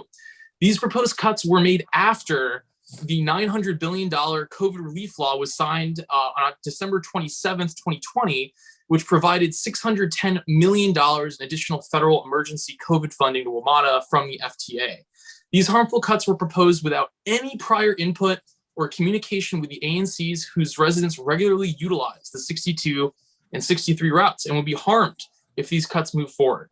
Upon my awareness that these harmful cuts were being proposed, ANC 40 jumped into action in addition to ANCs 4B and 4C and passed a resolution on January 27th, 2021, calling on WMATA to not move forward with the elimination of these routes. We engaged with Ward 4 Councilmember Janice Lewis-George and her staff on this issue, and she took action as well. And many Ward 4 residents testified at WMATA's FY22 budget hearing in March 2021 to voice their opposition to these cuts. After all of this effort and advocacy, WMATA's Finance and Capital Committee approved on April 8th, 2021, a revised FY22 budget, which still proposed all of the original cuts to the 63 Metro bus route. At this point, the American Rescue Plan Act of 2021 had already been signed into law on March 11th, 2021, which sent nearly $1.4 billion in additional federal aid to WMATA. Additionally, WMATA's CEO GM Paul Wittefeld explicitly promised to you and the committee of the whole at WMATA's March 15th, 2021 performance oversight hearing that his recommendation to the WMATA board was for the 63 bus route to not be eliminated or reduced in FY22. I then proceeded to personally reach out to WMATA Board of Directors Chair Paul Smedberg and then board member representing DC, Stephanie Digby-Jenkins, to make them aware of these harmful cuts and ask them for their assistance to reverse them. Only after all of this did I finally receive confirmation on April 22nd, 2021 from one of WMATA's very few government relations officers that WMATA would indeed not be eliminating the 63 route in FY22 and that the route would be slightly altered beginning in September of 2021. This was the same date that the WMATA board voted to approve the final FY22 budget. We only received official formal confirmation that the 63 route would be preserved in FY22 when WMATA made an announcement on August 16th, 2021. All of this could have been avoided had WMATA engaged with ANCs prior to proposing these cuts so that they could have fully understood how harmful they would be to Ward 4 residents. The district government provides WMATA hundreds of millions of dollars every year to their budget, and our ANCs deserve more regular and robust engagement from WMATA before these types of proposed harmful changes are announced.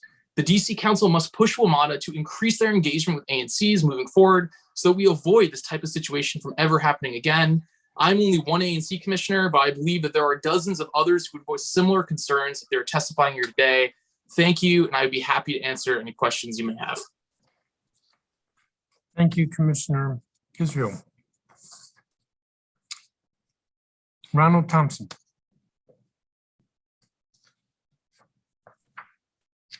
Good afternoon, Chairman Mendelson, members of the committee of the whole. My name is Ron Thompson Jr., and I'm policy officer at Greater Washington, where I manage the DC Transportation Equity Network, or DC-10, a cross-sector coalition of organizations committed to the vision of a complete transportation system that ensures vulnerable travelers are accounted for in the District of Columbia. We advocate for transportation policies that rectify historic disparities in access to jobs, schools, healthcare, recreation, and other destinations, and expand opportunities for those pushed to the margins in a thriving city. On behalf of our members and their constituencies, thank you for the opportunity to provide testimony on the performance of the Washington Metropolitan Area Transit Authority. We would like to take this opportunity to thank General Manager and CEO Paul Wiedefeld for his service to the authority and wish him well in the next chapter of his life and career. On February 1st, DC10 delivered a letter to members of the council and Mayor Bowser expressing our concern at the ongoing Metro bus operator shortage, continued absence of Metro Rail's 7000 series fleet, and the impact of the confluence of these two emergencies would have on marginalized communities. In that letter, we offered 4 recommendations on how the council and mayor could work together to ensure that vulnerable transit-first residents have a continuum of access to the destinations they need and want to get to. We would like to take this opportunity to ask the following. In preparation for future disruptions, what progress has DDOT made in determining and reporting on the district's capacity to reallocate district-operated or contracted transportation services to ensure continuity of access in areas defined as priority transit corridors and/or other metrics that identify distressed and isolated communities? What progress has been made to determine, in the event of future major service disruptions to Metro Rail and Metro Bus, similar to the Omicron labor shortage, whether it is feasible to reallocate DC circulator routes experiencing low ridership to other circulator routes with higher rates of usage, especially among essential workers in low access and marginalized communities? What progress has been made to ascertain the number of district students participating in the Kids Ride Free program, and which rail lines and bus routes are most utilized by students in SY 2021, school year 2021-2022? Based on that information, what progress has been made to ensure these routes receive reallocated capacity as described above in the event of service disruptions? During this legislative session, will the council hold a public roundtable on the status for operations, testing, and vaccination protocols implemented by DC Circulator, the Office of State Superintendent for Education, Office of Student Transportation, and other district-run or contracted transportation providers amid the COVID-19 emergency?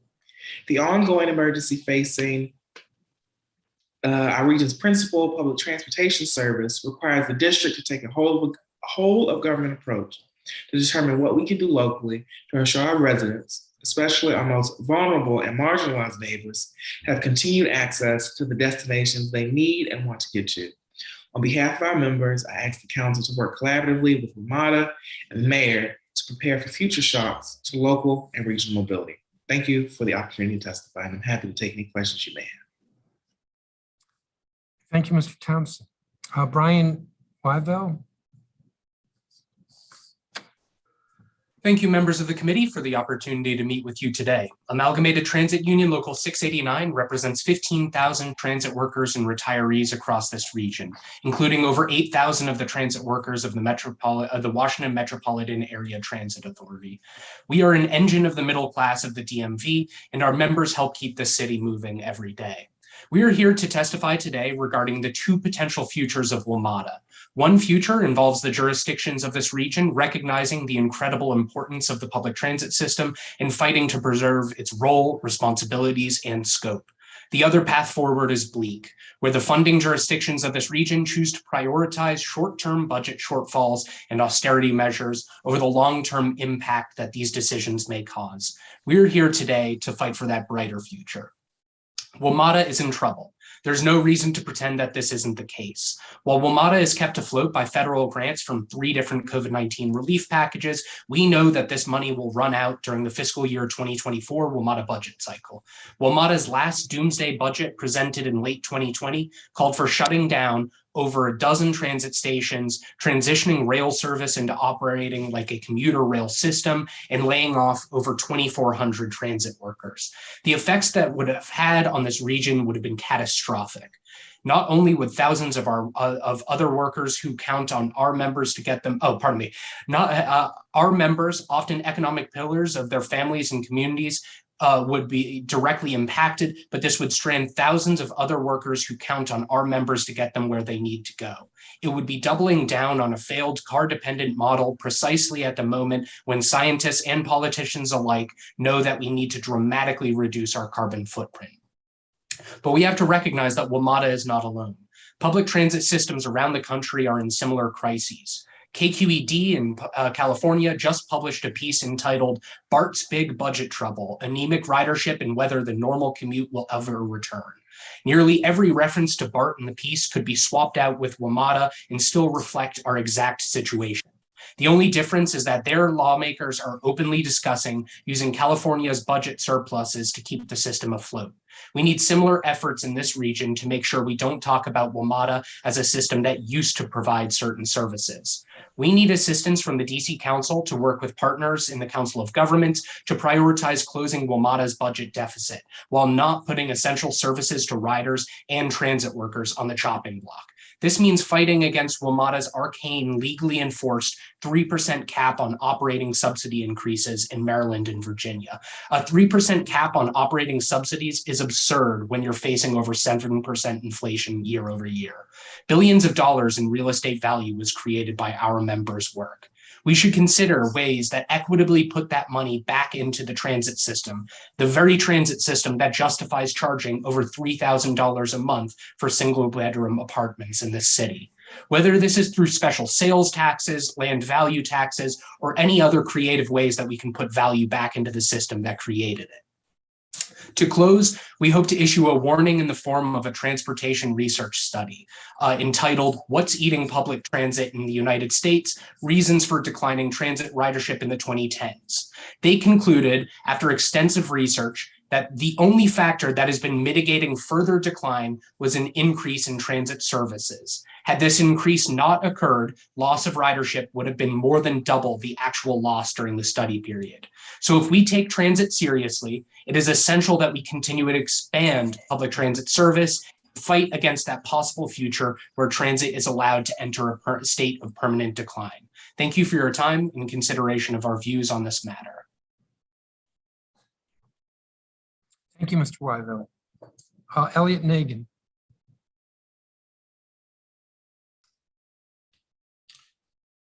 Good afternoon. My name is Elliot Nagin, and I'm a DC resident. I work for the Union of Concerned Scientists, and I represent a coalition of 26 environmental, labor, faith, and community organizations. Most of the recent public attention on Metro has been on the serious problems it's having with its new rail cars. But this afternoon, I want to talk briefly about its plan for its bus fleet, which is equally problematic. Scientists tell us that we need to cut our carbon emissions in half by the end of this decade. But according to Metro's bus plan, which the Metro bus approved last June, more than 80% of its bus fleet will be still running on fossil fuels in 2030. 2030 is the exact same year that Los Angeles and Houston plan to have all-electric bus fleets. Bus fleets in Chicago, Seattle, and New York, meanwhile, will be electrified by 2040. Metro's zero-emission target date of 2045 is indefensible. If Metro is serious about protecting public health and the climate, it has to move faster. Metro's diesel and natural gas buses emit carbon pollution, particulate matter, and nitrogen oxides, which pose a significant threat to public health. Diesel bus pollution has been linked to cancer, heart disease, and premature death. Like diesel buses, natural gas buses emit hydrocarbons, which have been linked to lung disease, and nitrogen oxides, the main component of smog. Now, smog exacerbates allergies and asthma, which is a major health problem in the district. An estimated 11.4% of DC residents suffer from the disease, nearly 40% higher than the national average. The transportation sector also accounts for 40% of the carbon emissions in the DMV, and a high percentage of those emissions comes from trucks and buses. Why do we need to cut carbon? From January through August of last year, Washingtonians suffered through more than 40 days at or above 90 degrees. If we don't slash emissions, it's going to get a lot worse. By mid-century, the district would experience an average of 83 days a year with a heat index above 90 degrees, including 41 days above 100. Regardless, Metro is planning to continue to buy fossil fuel buses until 2030. It also plans to increase the percentage of natural gas buses in its fleet from 30% to 50%. Despite the fact that life cycle carbon pollution from a natural gas bus is at most 6% lower than that of a conventional diesel bus. In many cases, it's about the same. More than 50 elected officials from the DMV, including Eleanor Holmes Norton and the DC Council, have called on Metro to electrify half of its fleet by 2030. Doing so would save the transit agency $350 million in lifetime operation and maintenance costs, dramatically reduce toxic air pollution, and cut annual carbon dioxide emissions by more than 58,000 tons. Other transit agencies are facing the same challenges to electrify their fleets as Metro, but unlike Metro, they are addressing them head on and have ambitious plans to transition as quickly as possible. There is no reason why Metro can't do the same. Our coalition is urging the newly constituted Metro Board to revise the plan to better protect public health and the environment. Thanks for your allowing me to speak today, and I can answer any questions you might have. Thank you. Thank you, Mr. Nagin. I believe that completes all of the witnesses before we get to the Metro officials. Commissioner Israel, I will ask about the bus routes. What I took from your testimony is that the problem with the 63 was averted for the moment, but the collaboration with the community, namely ANCs, which were elected to represent our communities, was very poor. Yes, Chairman Mendelson. And the reason I wanted to get into all the details of the timeline is just to showcase to you what it took to save this bus line. And I would note that there were ultimately many other bus lines in other parts of the city that did not have that level of engagement and advocacy where those routes ultimately were cut.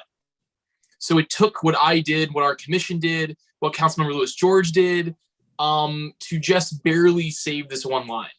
And I think there are specific details and nuance that WMATA doesn't take into account when they propose cutting these bus routes. For instance, the fact that the Ward 4 Family Homeless Shelter is specifically located at 5th and Kennedy Street Northwest in ANC 4D because of the bus routes being there. I mean, perhaps they were aware of it, but I don't think if they were, my hope would be that they wouldn't cut that specific line for that reason, but maybe I'm wrong. But if they had engaged with us earlier, we would have told them that. Maybe they would have changed course before they even came out with the cuts. Well, and of course, the other piece of this is that it wasn't until the day that they voted on the budget that you were told that they would not be cutting the line. That's correct. And of course, we couldn't take for granted that they were going to do that, and that's why we had to do everything that we did leading up to that. Yeah. My own other question, it's not to you, Commissioner, is Mr. Weigel. So you mentioned that the Transit Union is going to be coming out with a paper or a study, a statement, analysis. Apologies if I misstated anything. The analysis was actually done by, I believe it was Transportation Research was the name of the journal. And that was a paper studying the impacts of transit ridership reductions from 2010 to 2020 in talking about what led to those causes, with the findings being that increase in transit service was one of the only things that was able to counteract the increase in, or the decreased cost of single owner car ridership. So I'd like to ask you if you would send us a link, but that reminds me, I don't have a copy of your statement. And I just sent that over to the committee. That was my error. So I just sent that over. Does the statement include in it the link to the study? It does, and I can follow up with a direct link to the study Okay, thank you. Mr. Nagin, I don't have any questions for you because you and I have talked and I know the issue. But I want to thank you for your being here and for your testimony. Let me turn to colleagues. Councilmember Henderson, do you have any questions?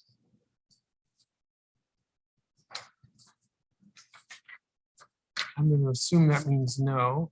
I want to thank each of you for your testimony. You all are excused. You will be put back in whatever room you were. Zoom has rooms, and you'll be able to continue to watch the hearing. Let me call Paul Wiedefeld, who's the General Manager and CEO of WMATA, and Jeffrey Sherrington, who's the Inspector General for WMATA.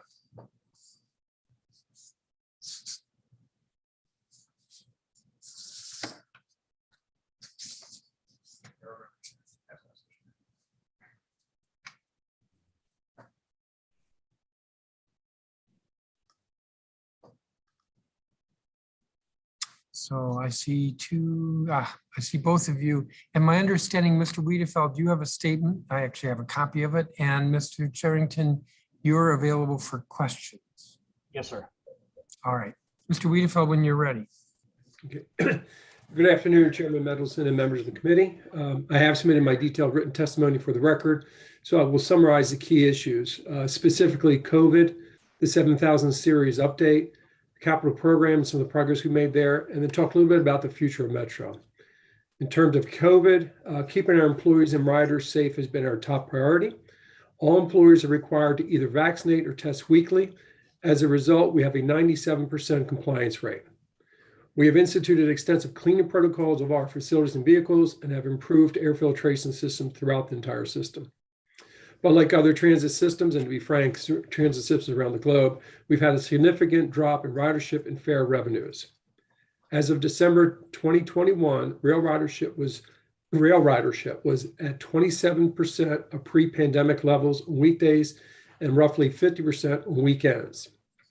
Bus, on the other hand, at the end of December was at 64% pre-pandemic levels on weekdays and getting close to pre-pandemic weekend levels. A large portion of the ridership loss, unfortunately, is the decline of Metro Rail peak hour trips, particularly including federal employees, which pre-COVID made up roughly 40% of our peak commuter trips. This decline on Metro Rail ridership has significant impact on revenues since these passengers generate the largest share of revenues for Metro. And I'll talk more about that when I talk about the future of the system. Turning to the 7000 series rail cars, safety of our customers and employees is core value of Metro. And we're working closely with the Washington Metropolitan Safety Commission, the NTSB, and FTA to identify a path forward to bringing back the 7000 series trains. To this end, on January 13th, the 7000 series trains were taken out of service for a minimum of 90 days. This action was taken to focus on identifying the root cause of the problem and develop measures to address the root cause. And let me just add, I understand the inconvenience this has caused our customers and to thank them for their continued patience as we work to increase the service as quickly as we can, but most importantly, as safely as we can. Just turning to the capital budget for a moment. 6 years ago, our capital program was roughly $1 billion, but we only delivered 64% of that budget.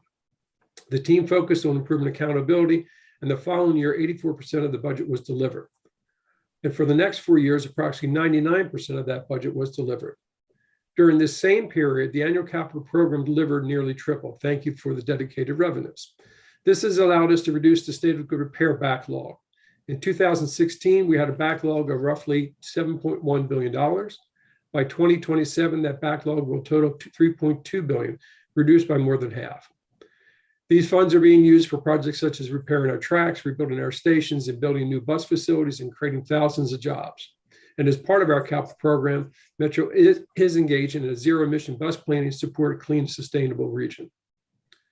Finally, just turning to the future of Metro, I believe it's a pivotal point in the moment of Metro, as it was just referenced by the ATU member as well, to address the critical questions that will determine the future of the system in the region.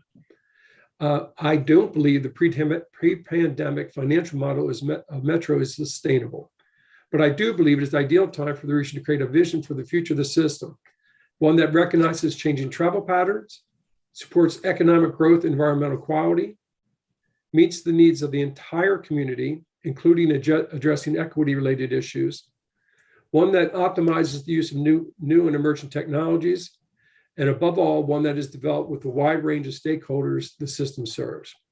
Mr. Chairman, that concludes my opening remarks, and look forward to further discussion during the hearing on these and other issues of interest to the committee. Thank you. Give me just a second.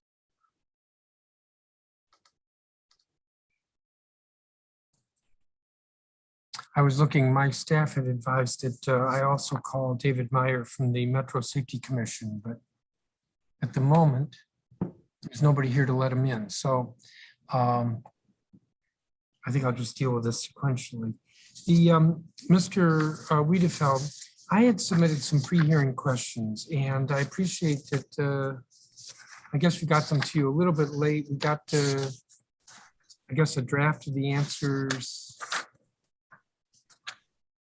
today, maybe, or Friday. We're getting the final, I think, today, but some of the answers did not address the question.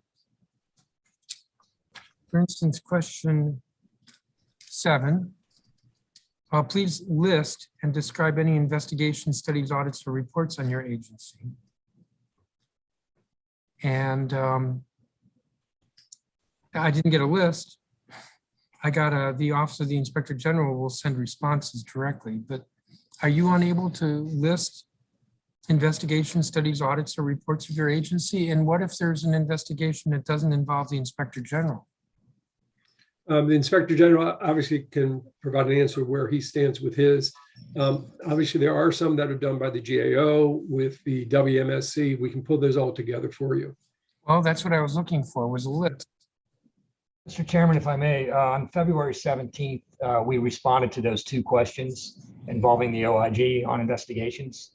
And we provided the semi-annual reports and also all of the statistics from now until the next semi-annual report. And I'd be happy again to work with your staff on those. They were sent over to us from WMATA because they were in our wheelhouse to answer, sir. Or give me just a second.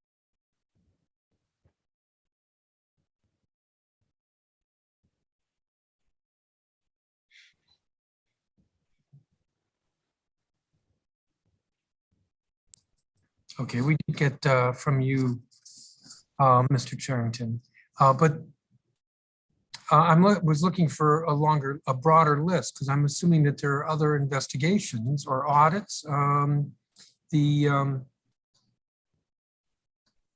to remember the USDOT was doing an investigation of MWAA a few years ago. That wouldn't be the Inspector General. I have an agency that's coming up for a hearing next week, maybe, or this week, that's under federal subpoenas. That wouldn't go through the Inspector General. So I'm looking for a complete list. We will get that to you, sir. And let me see, this is not a complete list that I'm giving you right now, but I asked question 14, please list all outstanding Washington Metro Rail Safety Commission corrective action plans that WMATA is required to complete. Your answer was WMATA has 151 caps, of which 46 are closed. Well, but I didn't ask about the closed ones. And in any event, I didn't get a list, I got a link. I was reading the hard copy of this and wondering how I would ever look at a link if I am not looking at it on the computer. I had asked question 16, what is the total value of all contracts procured in FY21 by WMATA for goods and services? And the answer was the total value of contracts procured with DC businesses. But I didn't ask what was procured for DC. I think it was another question I asked, but I didn't ask. No, there were 2 parts to the question, but I didn't get the answer to the first part, all contracts. So that was a little troubling to me. I asked to please provide as an attachment a copy of WMATA's Energy Action Plan announced in 2019, and the answer was a link. Again, problematic for me since I was looking at a hard copy of this. Same with provide a breakdown of WMATA ridership figures for 3 years, and the answer was a link for the last 10.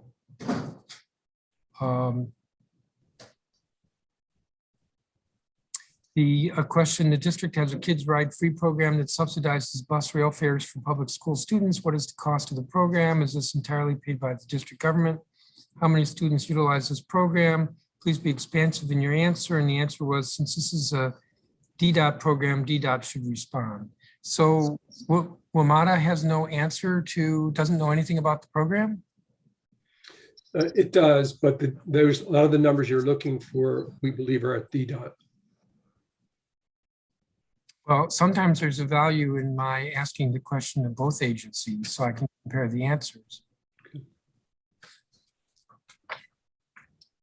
Are you able to speak with any specificity about Kids Ride Free today? No, I want to make sure I get you the right information, sir, first. Okay. So I think maybe what I should do, I hate to put this on me, is to get back to you with the questions that I'd like you to re-answer. Yes, sir. Have some sense of what that list will be. There was testimony, which I assume you heard from Commissioner Israel, ANC Commissioner, about the cutback, proposed cutback of the 63 bus, which apparently did not happen. Can you explain the process for bus route cutbacks or expansions? Does this come entirely from WMATA, or does this really live or die through DDOT? Most of it would come from us if it's obviously our routes. I think we have to put in context of when some of these decisions and when some of these proposals were being made. As you know, we were under tremendous stress in terms of the potential financial impacts. And literally, I think we had 3 budgets in 21, if I recall, because it was changing so quickly with the changing dynamic. So we have a process under any of our budget reductions that are required by FTA for any cuts that we take them out to the public. But again, I think it was a very unique time for the agency and for the board to try to work through all those things literally in very real time as we were reacting to different pressures, both in terms of financial and then also manpower as we were dealing with the pandemic. So it was a combination, I believe, of those. But yes, we can do better communicating, and in this case, at that level. But we also have the same, we have the same pressures that you can imagine in Virginia and Maryland as well. Anytime you touch a bus route or any type of service cutbacks, it gets, again, it's very complicated to make sure that you reach everyone you need to reach, to make sure they're aware of it and to hear their concerns. But it is a very large system that we were moving very quickly to try to deal with, again, I believe some very unique circumstances at the time. Well, the economic pressures were unique, but the process would have been your standard process, correct? No, not really, because normally our budget process is a year-long process, just about. I mean, it's a very regimented process that we follow. We were not able to do that. I meant more the process for consideration of service reductions. In a normal budget cycle, yes. We had, in effect, 3 budgets in that 1 year in a very compressed time period. Usually we start our budgeting process in October and we seek approval in March. We were doing all this pretty much from October through December as things were changing around us very quickly, particularly on the funding level. I want to probe a little bit more. So WMATA proposes to cut a line. I don't want to get confused with what actually happened. So I'll say the DC bus route 103. You want to cut it. Can DDOT say, no, you can't do that, we'll pay the additional money? They could. And that would sort of stop it right there. Yes. When WMATA comes up with its list of bus routes to cut, does it run those by DDOT before the next step, which I guess is to go to the board? It's usually done in cooperation with the local government, so they're aware of some of the things that are basically being looked at. Yes, that is done, but most of it's done through the board. Well, I'm trying to understand how much of a role DDOT has. And I'm guessing DDOT's role is much different than whatever the agency is in Virginia and in Maryland. I understand the DDOT role. again, if there's any cuts in service, the local governments obviously have the choice if they want to fund those services, regardless of where it is in the region. So you have a dollar limit, if you will, and you come up with a proposal that fits within that dollar limit. If DDOT isn't happy with that proposal, it has to figure out how to deal with your dollar limit. Either it says, no, do something different, or it says, we'll pay the additional money. Yeah, and in a case in other parts of the region, they actually will run the service. They could take over the service themselves. And what's the process for expanding service? I want to double the frequency on the 63 line. Again, it would be, if it's to be funded regionally, then you would need Virginia and the district of Virginia and Maryland to support that as well.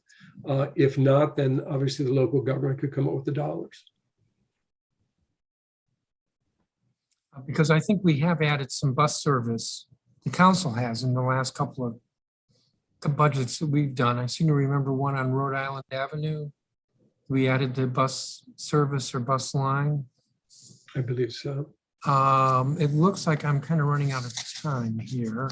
So let me see if Councilmember Henderson has any questions.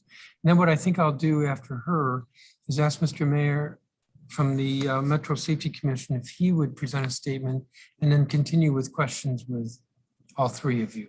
Councilmember Henderson. Thank you. Good afternoon, GM. I do have some questions. I wanted to start sort of with state of play today. So, one of the things that I feel like we are kind of in a chicken or the egg conundrum about ridership service right now. So I think for us being downtown, we would love for the federal government to send their folks back to work in whatever frequency, et cetera. But one of the things that we often hear is, well, their employees will say, well, Metro's not working, so it's going to take me, an additional 45 minutes for my commute because the trains are only running every 20 minutes or whatever, what have you. Whereas I know for you all, if you had the pre-COVID ridership, you would be able to, in some instances on some lines, run service more frequently. And so I'm curious to what conversations are you all having with federal partners at this point? Because what I want to avoid is a situation where an agency makes an announcement to say, on March 15th, we're going to be bringing, 75% of our workforce back in, and yet our, trains are still not running as quickly as they were before. What does that look like in terms of the transition? Yeah, so we have been talking to the Federal Office of Personnel. Basically, what we've learned is that a lot of their decisions are going to be driven department by department. That they have revised their telecommuting work policy at a general level. Again, individual situations may be different, but at a general level, which basically requires an employee to report to work twice in a pay period, and it's a 2-week pay period. Okay. And there's some rationale why they're doing that. I think in terms of salary conditions and things like that, where they pay by territory, by jurisdiction. It isn't very clear, to be frank, what that looks like for us. Mm-hmm. The service, you're correct, it is reduced from where we were, but it is still very good service. When you're running 10 minutes on the red line and 20 minutes on all other lines. And remember, that is from the endpoints. The reality is this system, a large majority of the system overlaps. So that means the headways are much quicker. And it's also, that is the maximum you would possibly wait, right? On average, for instance, if you're on a 20-minute headway, your average is 10 minutes, right? Because it's, the odds of you walking down there and just missing one or waiting 2 minutes, it's average. So that is very good service, and service that I know a lot of bus patrons would love to have. It's a very good service. Yes. I don't see that as an obstacle for using us to come back. I really don't. I understand people would love to see it every 3 minutes or 2 minutes or whatever, but I think realistically it's a very good service that we offer. And so I don't think that is the obstacle. I think it's dealing with the new travel behavior. It's dealing with the demands of employees, what they're looking for in jobs and everything else that we all see playing out together. I think that is more, so I don't see it as much of a chicken and egg issue as more of just a new normal, to use that very worn term, but that is where we are. So now we have to start to adjust the service to do that. One of the things that we have seen, and this was an action that Bora took, was they reduced the, they said a $2 flat fare on weekends. So what have we seen? We've seen more ridership on weekends than we have on weekdays. Some of that is the travel market on work. I get it. But some of it is people are using us and they're using us more. So I think that's really where we need to focus is, what is it that we can do to meet the Region Travel's needs and not necessarily just focus on the peak period, which historically is where we apply all of our resources and at the expense, to be frank, of the midday and the later day. And I think that's got to be rethought. I would agree with you. My family and I have, we've been doing Metro Bus more often, especially if we're coming into an area of the city where parking is a challenge. So, for instance, like if we're going to go to Capital One Arena, at Metro Center, it is much easier for us to jump on the 70 or the 79 and come down than it is for us to circle the block 6 times or pay the $24 to park at one of these parking garages. And so I think to your point of like recalibrating towards what are the new needs of residents, I think is super smart. So, in that regard, I noticed in your pre-hearing responses that bus ridership is back to more of your pre-COVID levels than rail. Has that shifted in terms of where you all place resources? Right now it has not, but I think that is the larger discussion that needs to be had. Okay. Now we had a conversation with the council. We had a conversation with one of the board of directors, Director Lowe, and talking a little bit about what's happening with the 7000 series cars and the work that you all are doing right now with the consultant on there. But then I see that you're now planning to purchase, well, not now, not like you just decided, but you are planning to purchase a fleet of 8000 series cars. Are we doing a different type of due diligence with those cars before we purchase? I can't imagine you can't just like, hey, can we get one and try it out and make sure that it doesn't come off our tracks before we buy several hundred. But I'm just curious, how do we avoid this situation happening again? Yes, so that's exactly what we are trying to get to, is to make sure that whatever the root cause is, we know where that is, and whether that impacts the design of the 8000 is too early to know, to be frank, until we really understand, how much of this is track, how much of it is car related. Are there any other human issues, human behavior issues, whatever, to figure all that out. But we're not at that stage with the 8000, to be frank. Literally, we've just gotten the contractor on board, and that's where we would work that into the future of that purchase. Okay. Do you still feel confident that an April timeline is going to work out? The April timeline was the pause in not putting out 7000s at all, because we were focusing so much on we were focusing on the symptom, to be frank, and not the problem. So we were spending a lot of energy and time focusing on that versus what I feel is the longer term solution, which is the root cause. So once we get a better handle on that, that will drive when we can pull the 7Ks back into service. But that needs, we need to understand that first before we can commit to any date on that. So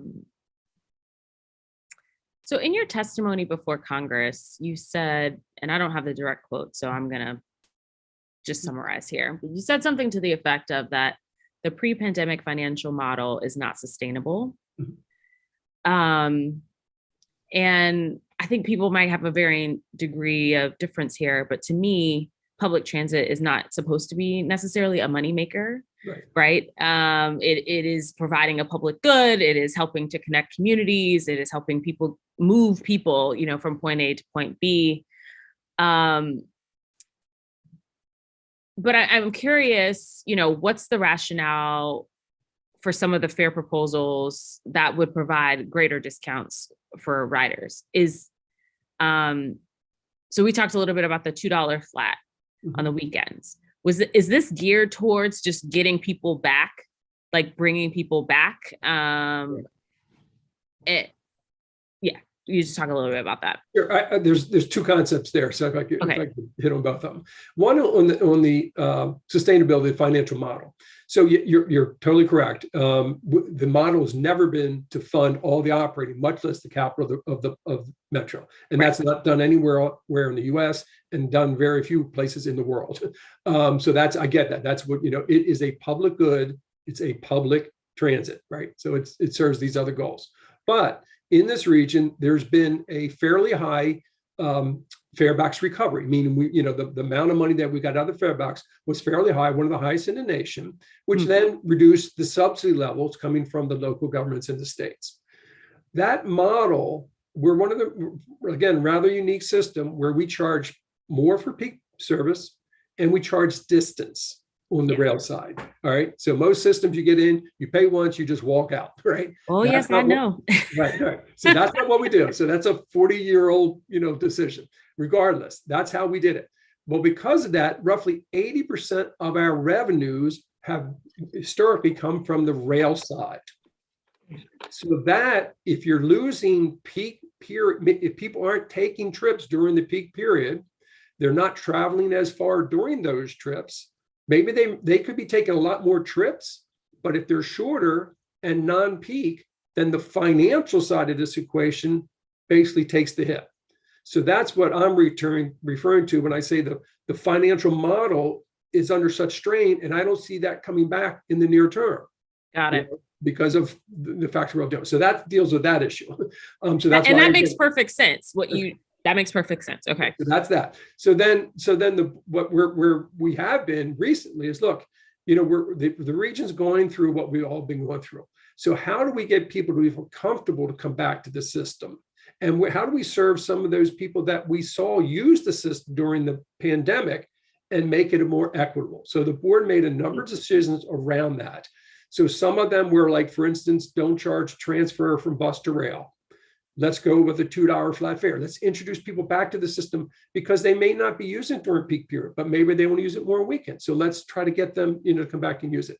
And then recognizing that even the passes that you use historically, they were timed to use in a certain period of time.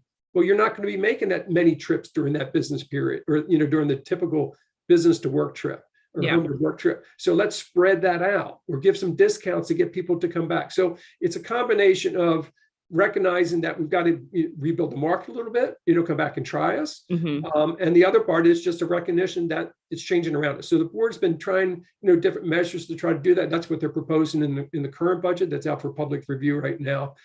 So that's all in play. But as you know, to use our system, you still need to wear a mask. And right now you need to wear that till March 18th. So those are just, again, things that we all have to deal with.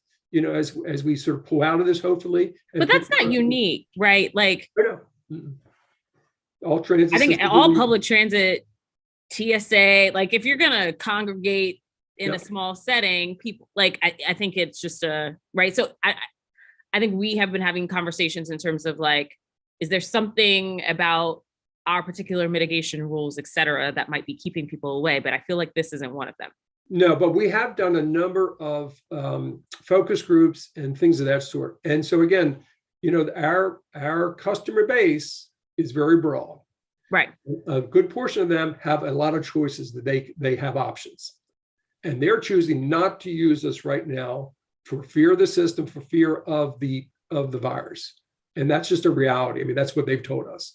A lot of it. So the survey data that you've gotten back, because there used to be a point, I feel like, especially with like the proliferation or increasing popularity of rideshare companies like Uber and Lyft, it was a reliability question, right? For a long time. Like, is there going to be something that happens on the red line today that is going to completely throw off my commute? Or are there going to be so many people that somebody holds open the doors and now we got to offload the train, right? I mean, you know, I was a commuter, so all of the horror stories, if you, they're still very fresh for people, even if they haven't been on for a while. And so even though I think COVID is certainly part of it, I think the reliability piece is still a thing for riders. For sure.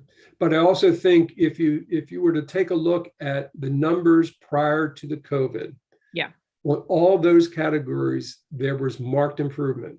There was a independent, or we didn't even know it was being done. The Washington Post did a survey. Apparently they've done it for every 2 years on what people, how they feel about the system. And literally we had, the lines had totally crossed, where we were going like this, we're now going up.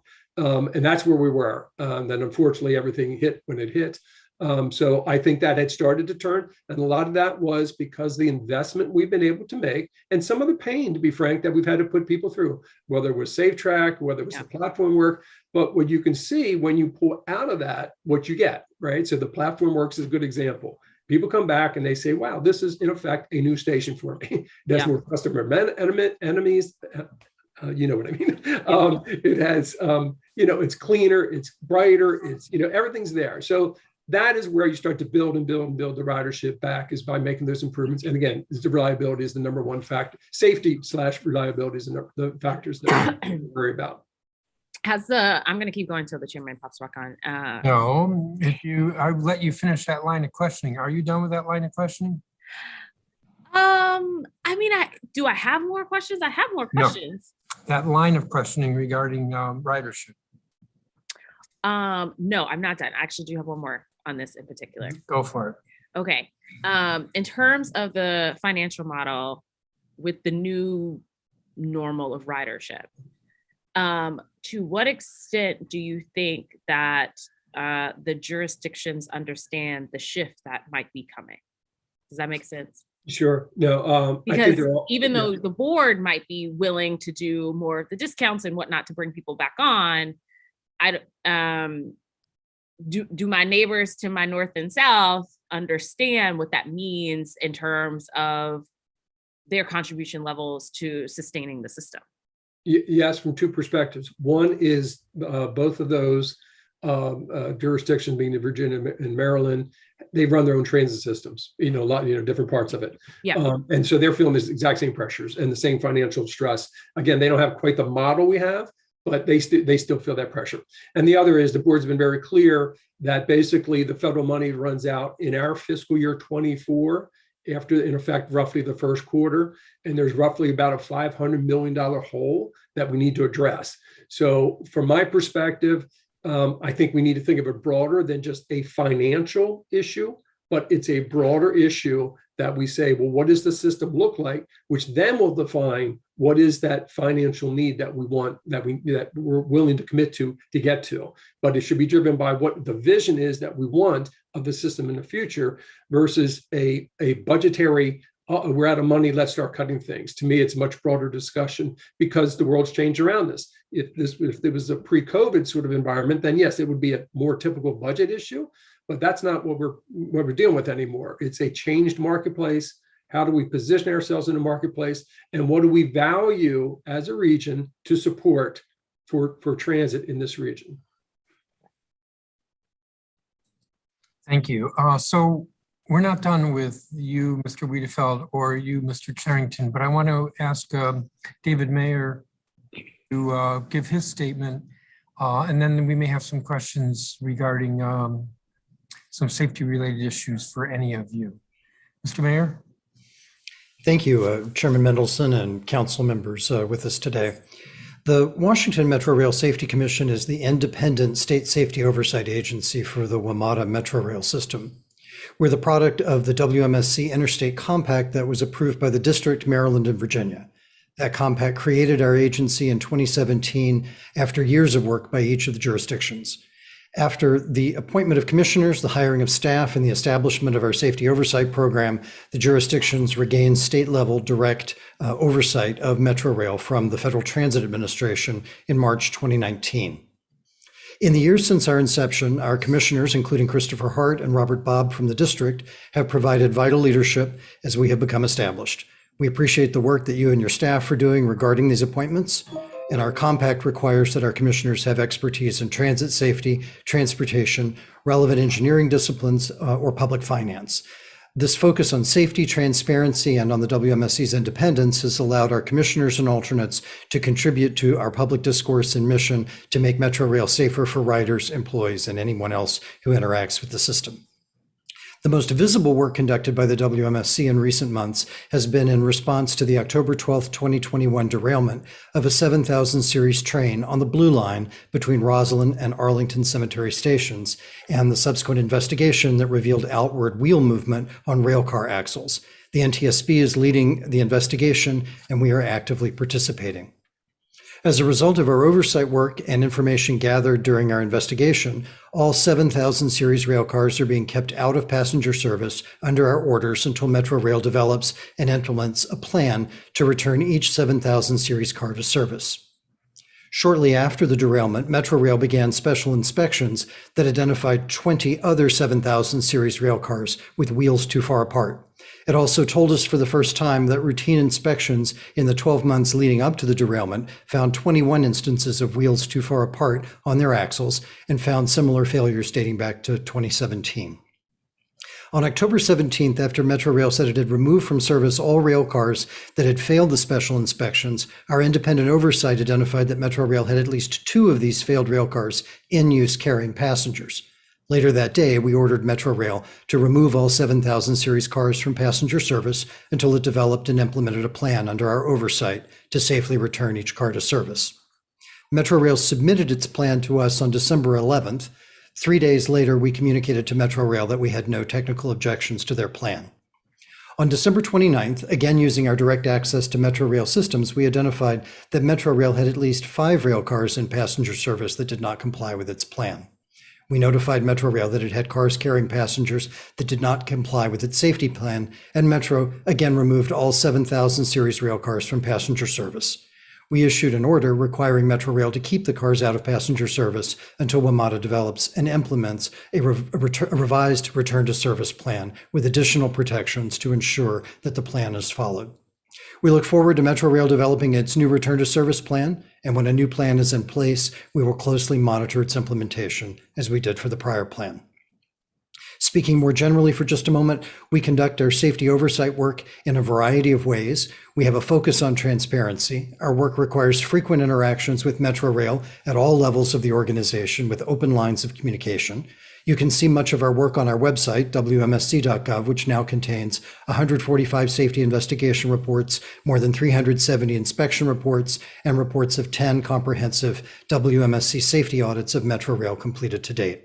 Our website also includes the first 2 independent financial audits of the WMSC, and I'm proud that both of those audits resulted in clean financial opinions. The jurisdiction's investment in the WMSC has led to tangible safety improvements for Metro Rail. For example, our focus on safety deficiencies in the Rail Operations Control Center has led to new management in that facility and an increase in the number of certified rail controllers. And our station inspections have resulted in Metro Rail coordinating across departments to repair fire life safety equipment.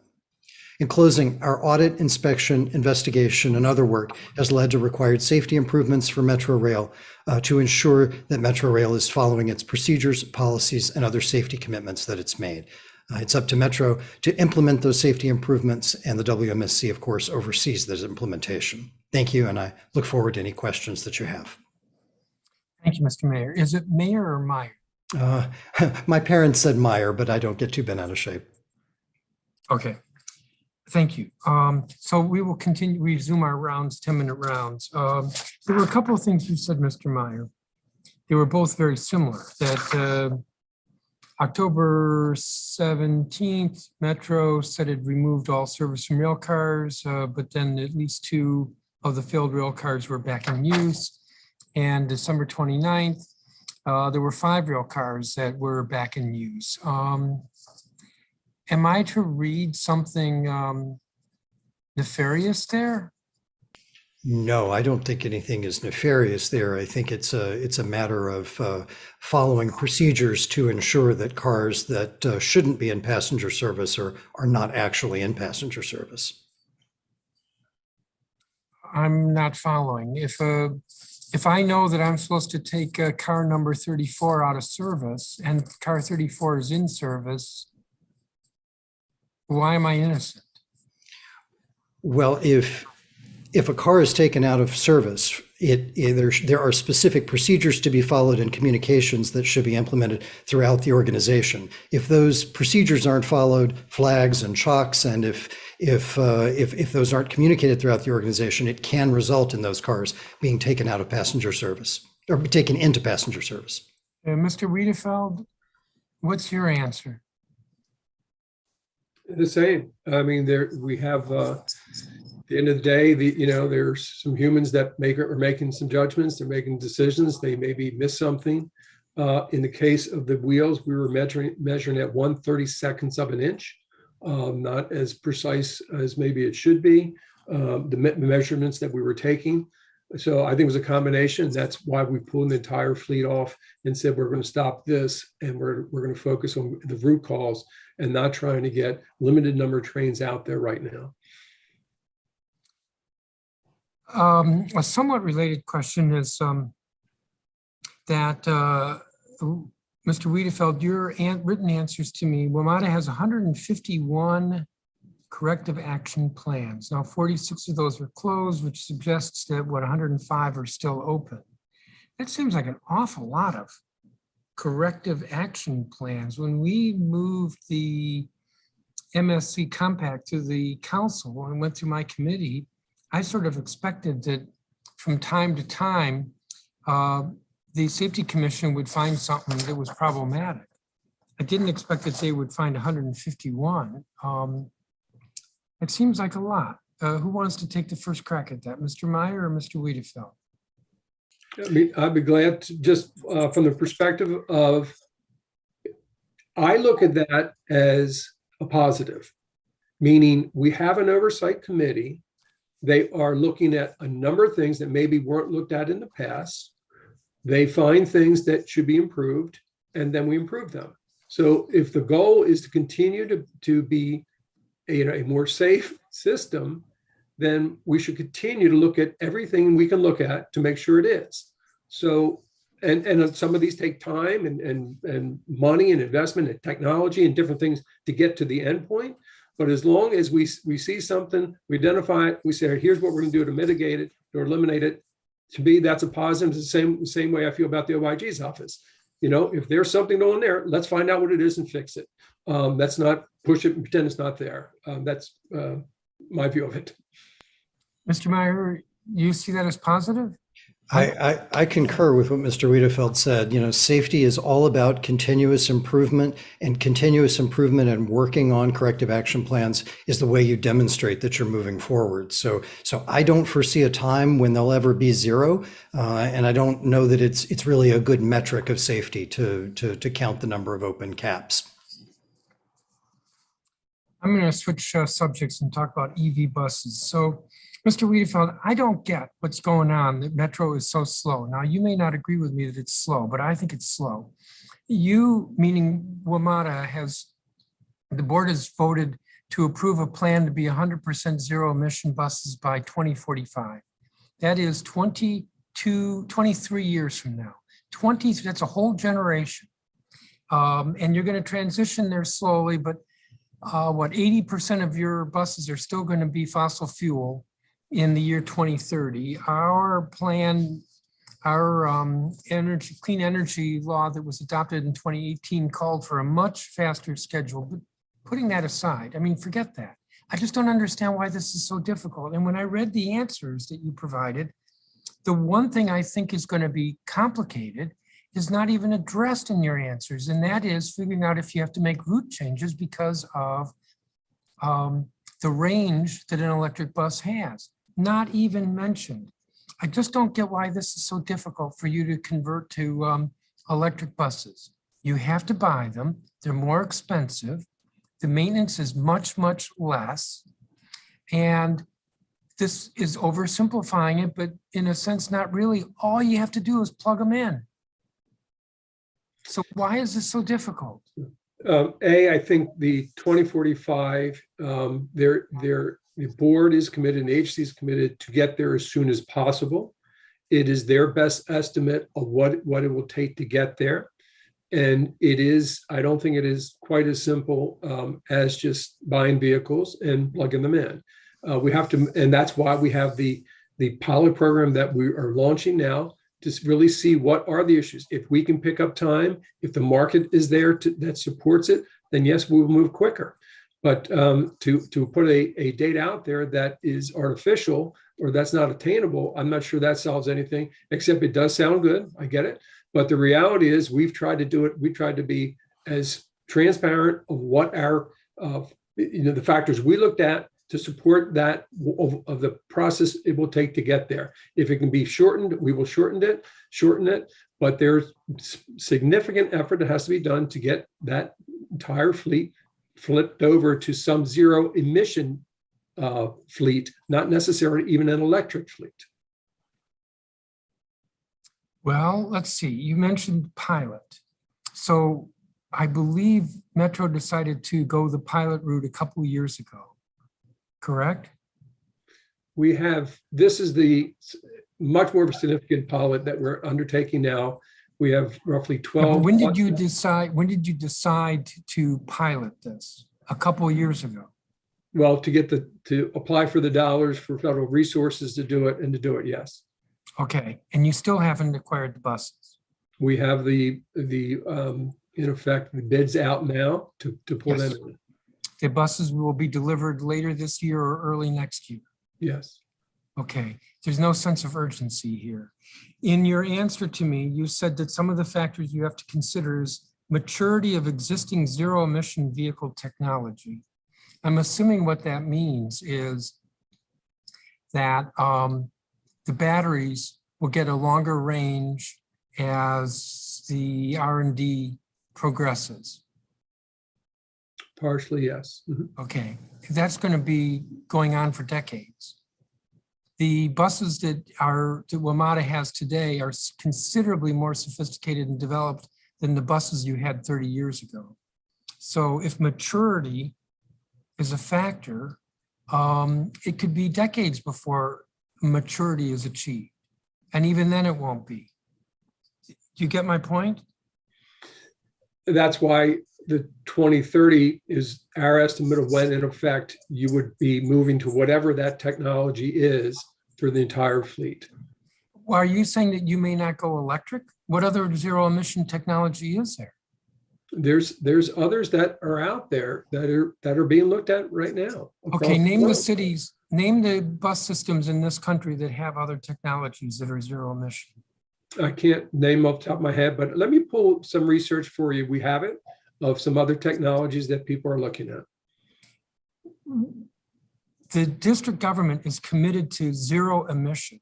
We adopted a clean energy law in 2018.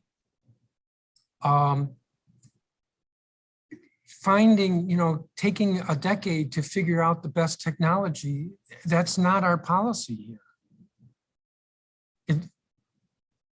Is that really Metro's policy? No, the policy of the board is to make sure that we have a system that is sustainable, that can work in our environment. That's what they're trying to understand. If I'm conveying frustration, I am frustrated. I drive an electric vehicle. You know how hard it is for me to drive an electric vehicle? I turn it on, I have to get used to the fact it doesn't make noise when I turn it on. I turn it off, I have to get used to the fact that it doesn't make noise when I turn it off. And I have to figure out how to plug it in. That's it. I got a notice from the dealer recently about how I'm due for my maintenance service. I called them up, I said, what do you mean? I have an electric vehicle. They said, oh no, never mind, that doesn't apply to you. That's how difficult it is. This is the list you gave me. There are several factors to consider before committing to zero emission target, including maturity of existing technology. As I said, that will be continuous and ongoing. Existing facilities and infrastructure capabilities. Right now, you're building out several of your garages for CNG and not for electric. Battery electric bus operating range. Yes, the range is going to continue to increase. Workforce preparedness. I don't understand what that is. It takes a little bit of getting used to driving an electric car, I suppose an electric bus. Yes, Mr. Wiedefeld? To maintain the buses. Okay. And that's going to take 10 years. Financial capacity. So yeah, I get financial capacity. You buy buses all the time. You have to figure out the money to do that. And then utility capacity. I recently talked to the president of Pepco, who told me that yes, they have the capacity. I feel like I know I'm berating you, but I'm just not getting this, why it's so complicated. Well, I do get why it's complicated. Recently, somebody visited me at the Wilson building. I said, "You want to see my car?" And I showed them my car, and they were like, "This is some foreign object." And I think that's what's going on with Metro, that this is like some foreign object. I disagree. If it was as you've laid out with the experience that people have with their cars, then every transit system in this country would have them today. If that was the path, we are all working through. That's why these goals are put out there. That's why New York and Chicago have to 2040. That's the issue, is we're all trying to get to the same place, but how do we get there realistically? That's the difference. I wish I could apply this because I'm the same. I'm in the market right now for electric vehicle. I get it. I wish I could just do it, but that's not what we're up against. So all we're trying to do is trying to do this in a logical, realistic way, rather than set the impression that we could just do this tomorrow, that I can go out and buy 1,500 electric buses, pull them up and somehow plug them into a wall socket. That is not how this works. And so we have to be realistic of how it works. Well, Mr. Wiedefeld, I didn't say tomorrow, but Los Angeles is what, 2030 or 2035? I think it's 2030, 100%. Houston, 2030, 100%. Nobody's even saying DC should be 100% in 2030. But a generation, 23 years, you're going to be buying new, the language you use is lower emission buses between now and 2030. And the life of a bus is what, 10, 15 years? About 12 years. Mm-hmm. You're spending money to commit to fossil fuel when other cities are going to be 100% zero emission. So their goals are to get there. I realize I'm arguing with you, but I feel strongly about this, and I just don't get Metro's slothfulness on this. I didn't say tomorrow. I didn't say you should be 100% tomorrow. First of all, it takes time to acquire them. And second of all, I read the list of 6 bullets, but nowhere on there is evaluating routes. It seems to me that is the most complicated factor here. Buses, any electric vehicle has a range of only so much before you have to plug it in.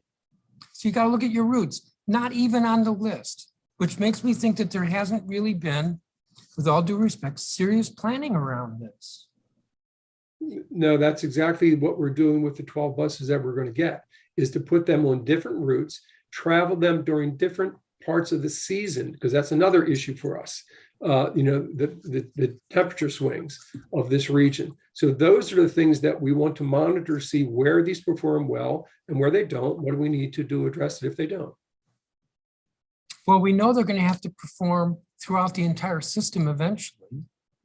And the limiting factor is where you're going to charge them and what the range is. I mean, it's not complicated than that. Well, if they can't perform under the terrain that we work under, then we have to figure out what type of bus can do that. that also supports zero emissions? What type of technology, what type of technology improvements need to be made to support that? Okay, so the DC circulator has electric buses that have been in operation for a couple of years. Los Angeles, I believe, already has electric buses in operation. I believe a number of smaller cities already have electric buses in operation. So these unknowns are already known. Now, I don't mean again to say that you can just have 1,400 electric buses tomorrow on the existing routes. I don't mean to be suggesting that at all. But I've probably made my point. Let me turn to Councilmember Henderson. Thank you, Mr. Chairman. Mr. Waterfield, I want to follow up on something you said. You said you kept noting the temperature swings of the region. What does the weather have to do with the ability of these an electric vehicle to function? Yeah, I just meant from the perspective, if, like, for instance, comparing it to LA, right? There's different conditions that we work under versus another part of the region, another part of the country. So we have to get buses that basically work in this region, within the confines of this region. I'm going to interrupt for a second. Battery life, Councilmember Henderson. The battery drains more quickly in colder weather. Thank you, Mr. Chairman. I am not an electric vehicle driver yet, but in the market, as many of you are. But thank you for clarifying that.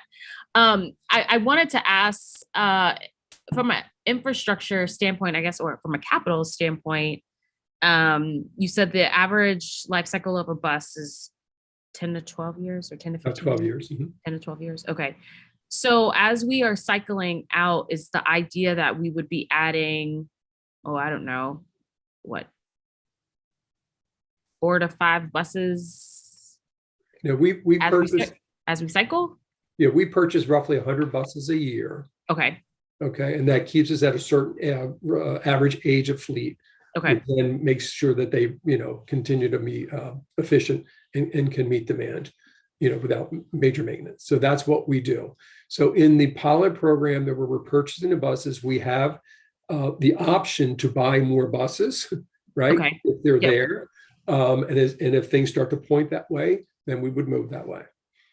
Okay. So let's say for 2022, so how many of the 100 buses that we are planning to purchase this year will be electric? We're purchasing 12.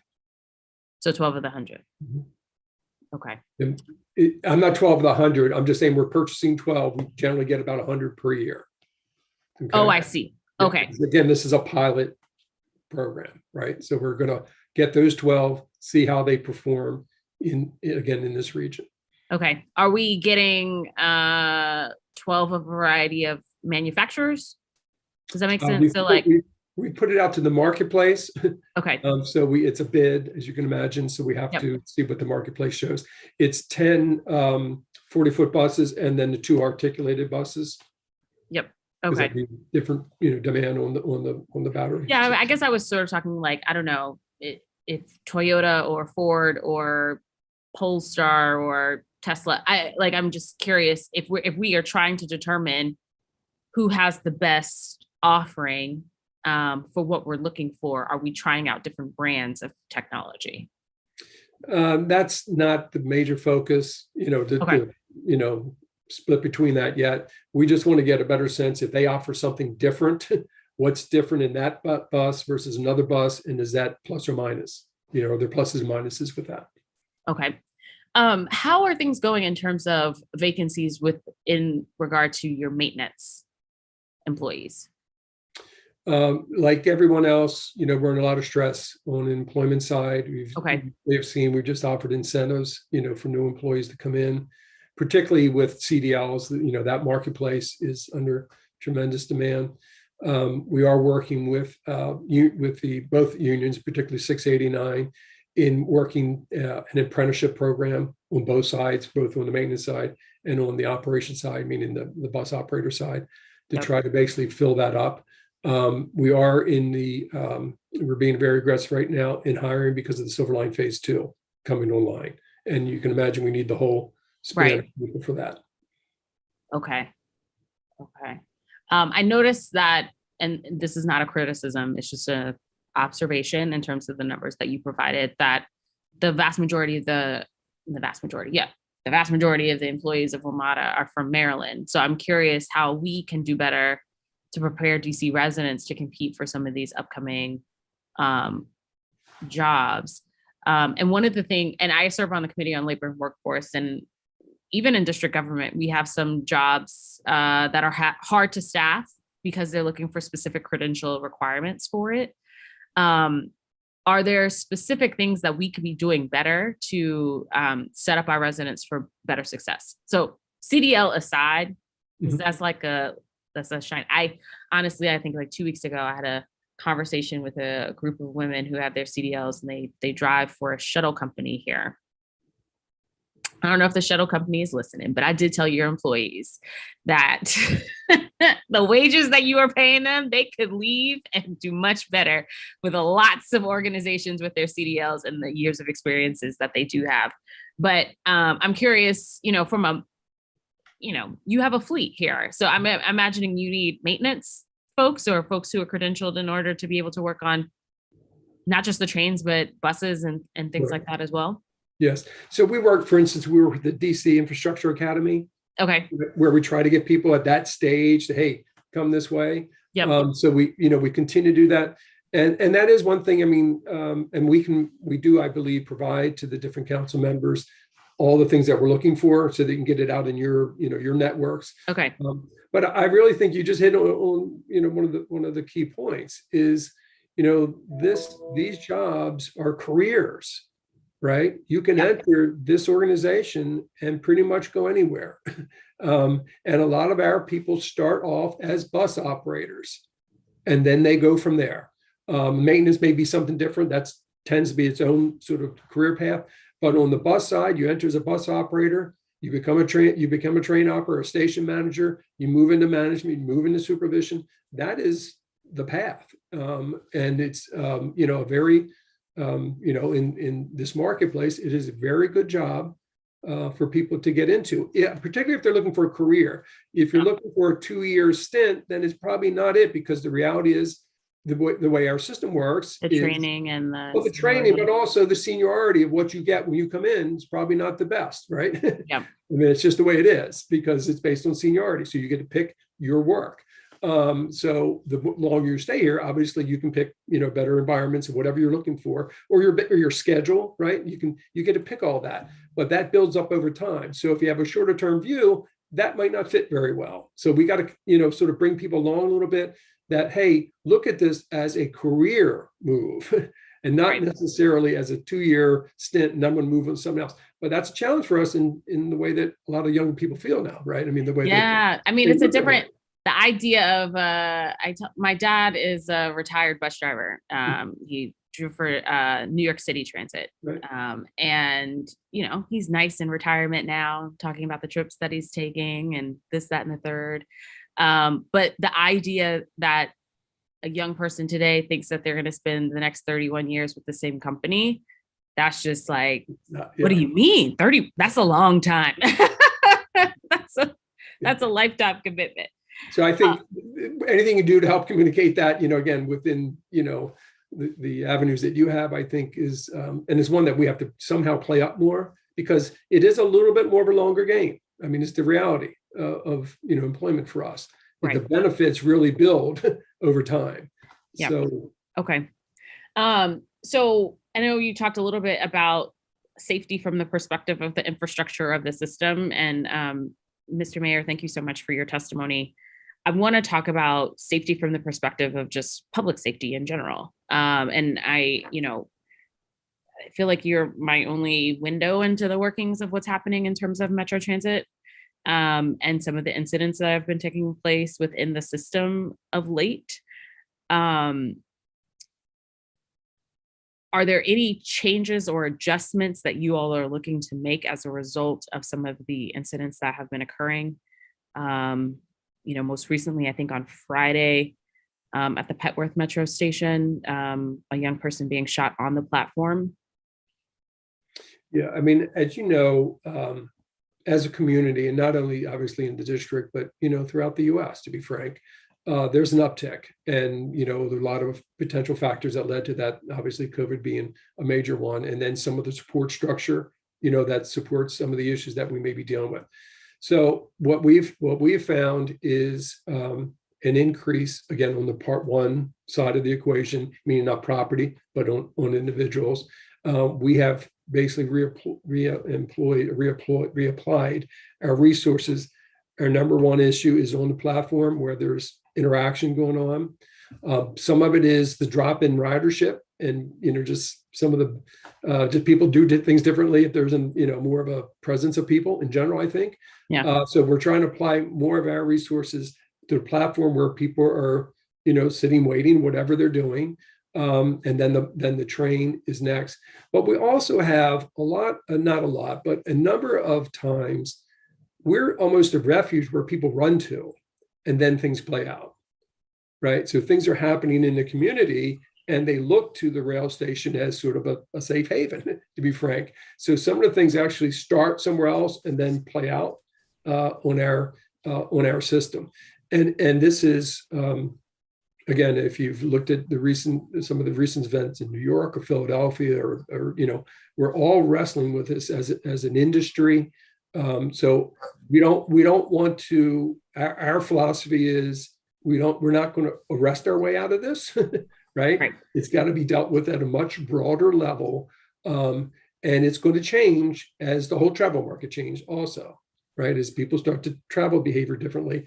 I think that still to be played out. But right now, I think we're still in that mode of, we've been in this for 2 years. The ridership's way down. The support structure for a number of issues is down. There's just a lot of dynamics that are playing out. But we're focusing on at least have the presence. But let's not think that we're going to arrest our way out of this. And I think that's the way the region feels in general about a lot of these issues. We've got to come at it holistically. So it's not something that we can just solve, by ourselves. It's going to take the whole community to solve some of these issues for sure. Okay. Mr. Chairman, that was my last question. But if I could just ask Mr. Waterfield, as you all are doing whatever hiring blitz that you're doing for Silverline or just in general, if you could include the at-large council members on those communications, because I feel like sometimes we get left out, but we can also help to try to point district residents in that direction. Will do. Thank you. Thank you. Thank you, Councilmember Henderson. I have a question for the Inspector General. Can you provide additional information on whether the Metro Transit Police has considered or reconsidered your recommendations related to promotion practices and reporting and investigation of felony and misdemeanor offenses? And also, have all IG recommendations been adopted? And if not, what rationale has been provided for exclusion? Right. Thank you, Mr. Chairman. First, on that subject, I'd like to commend the general manager for promoting Chief Gonzalo to permanent chief of police. He has looked at our reports, taken those recommendations, worked very collaboratively with our Office of Investigations, and has agreed to implement all of those policies and recommendations that we've made. So we're very, very confident and very encouraged by the new chief of police and his interaction with us. So regarding that, we've done 3 reports and we have one pending on the MTPD, the one on the 3,100 investigations, one on promotion policies, and one on the internal affairs division within the MTPD. And all of those are in various stages of the recommendations being answered. But yes, we're very encouraged that he has accepted all of them and is working towards a resolution. So that's positive, but they haven't all been implemented yet. No, sir. It's not easy in every aspect to just make those changes overnight, but we monitor them. We know exactly where they are on track, and none of them are out of date as far as what our expectation was when they could be answered. There was apparently a comparison study between WMATA and Chicago Transit Authority. Can you provide some additional information on that? Yes, sir. One of the board members asked us to do a comparative study, and I think the biggest takeaway was, because I think there is often a misconception when folks try to compare two transit agencies, or frankly, any two industries. And what the biggest takeaway was that it's really not an orange to orange or apple to apple comparison. There's a completely different model. There's a different model on full-time versus part-time employment. There's a different model on a much higher use of bus than rail.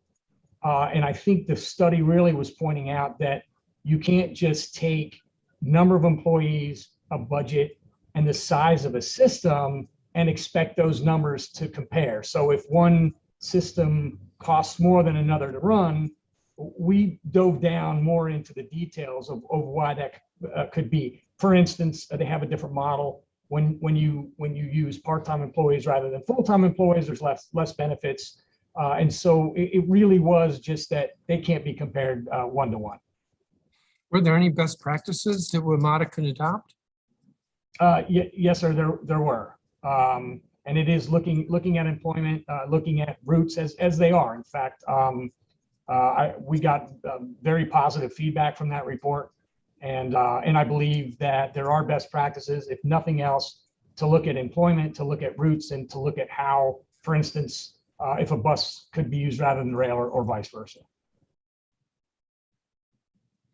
I'm going to shift just a little, but still asking you, do you have a relationship, a working relationship with the district's attorney general, or with the district's inspector general, or with similar agencies? Yes, sir, we do. Specifically to the district, Dan Lucas, your inspector general, and I, we collaborate on work. We collaborate on best practices. We're both members of the Association of Inspectors General, and they're having their conference actually here in DC this year. So we're happy about that, and we're on committees to try to facilitate that. Dan is chair of those committees. We work in all three jurisdictions with the attorneys general. We also work with the United States Attorney's Office in Virginia, Maryland, and the District of Columbia. So to answer your question, yes, we all work collaboratively, as we also do with all the federal inspectors general and the Virginia inspector general and all the counties and other jurisdictions. Do you have a figure on the amount in savings that you have identified for WMATA? Yes, sir. Last year, or fiscal year 21, we identified about $72 million, which is a return on investment of about 7 to 1. Since 2017, the OIG has an monetary impact of about $132 million. 132 million since when? It's 2017 to 2021, $132 million. So you said 72 million last year, and it's included within the 132 million. So you doubled the previous 3 years. Yes, sir. Are you going to double it again this year?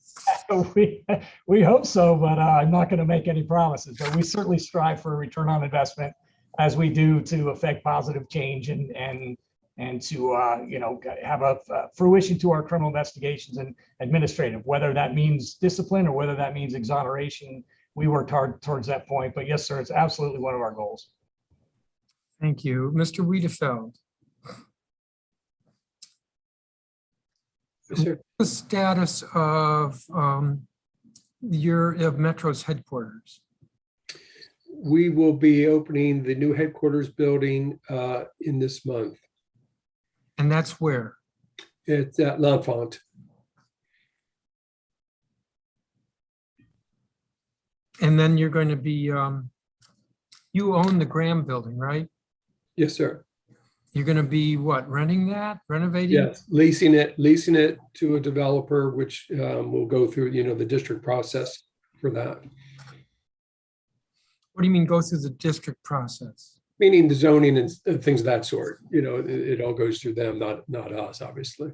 So the building's going to be demolished and rebuilt?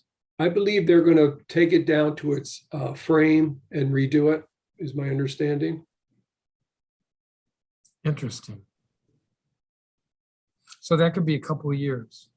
Yes, that will be a couple of years. We still will be there for, I believe it's another year plus. I think we have June till June of 23 to vacate it. There's a lot of things that are in that building that need to come out of it that support the system. So that's underway. So that was in the package initially. So we looked at it as a revenue stream for the operating budget into the future. So you'll have the Lafayette Plaza location available next month, but you're not moving right away. We'll be moving in phases. We'll be moving different parts of it out of there. But for instance, we have a chiller on top of that building that supports judiciary and gallery place. So that, it's going to take time to rebuild that somewhere else, for instance. So there are things of that sort that we need to do. And again, that was contemplated with the deal that we struck with the developer.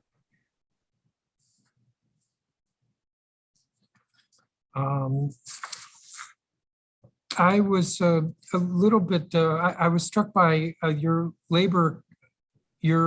contracts with labor unions, two contracts that expired. And with AFL-CIO Local 2, it expired in June 30th, and negotiations didn't begin until June 24th. The contract with Teamsters Local 639 expired September 30th last year, and negotiations began in November. Why are negotiations starting so late? And before you answer that, in DC law, we require that management or the union have to contact the other to start bargaining. I think it's like 6 months before the contract expires. So why so late here? Sometimes what happens with ours is it's based on other contracts. So for instance, 922, which is again, bus operators, much smaller than the larger contract that we have.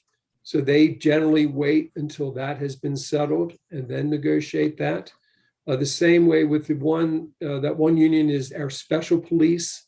So it's a very small police, it's the some of the security we have in our buildings. So that's like 100 some people compared to the much larger ones. So again, they tend to tie more to that. And it's, I don't know, it's been the history of this organization. That's how these play out over time. You think that's good to start so late? So right now, Local 2 is in holdover? It is.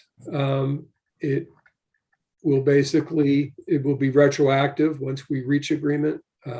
It's generally, we notify them, and when they want to start, we start.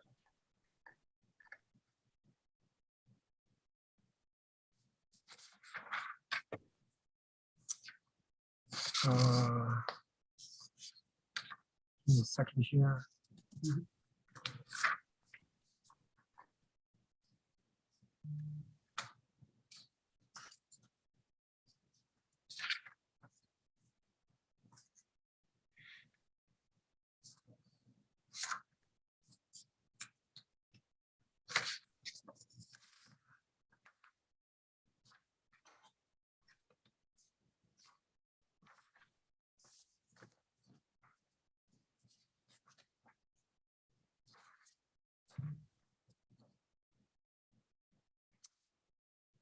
In your answers to the pre-hearing questions, you indicated that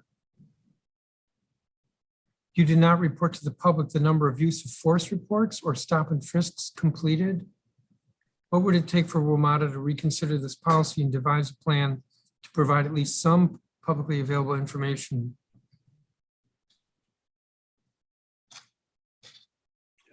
I apologize.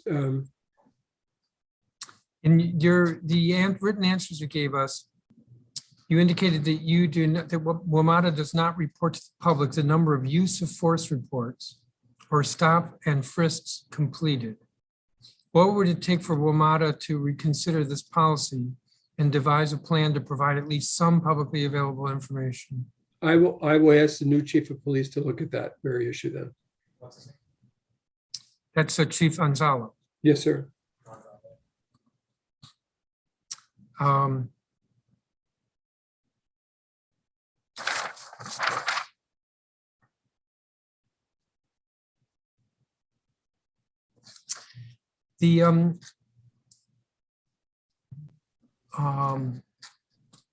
want to, Mr. Wiedefeld, that your announcement to leave the agency was, in my mind, a bit of a blow to the stability of the organization, although I realize that nothing is permanent in life.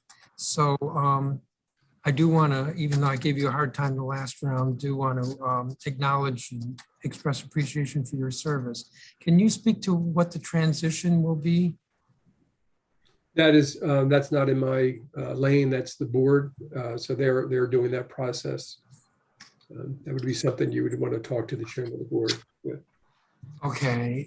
You're not aware of what the board is doing at all? Just vaguely, but again, it's a board process. They have their own committee dealing with it. Only to be frank, what I've also read in public, and that's it is a board decision.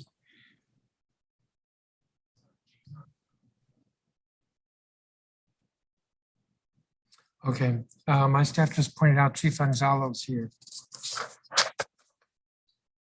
You want me to go back to that question I asked about use of force reports and stop and frisk? Sure, if he could comment on that, if you could let him in.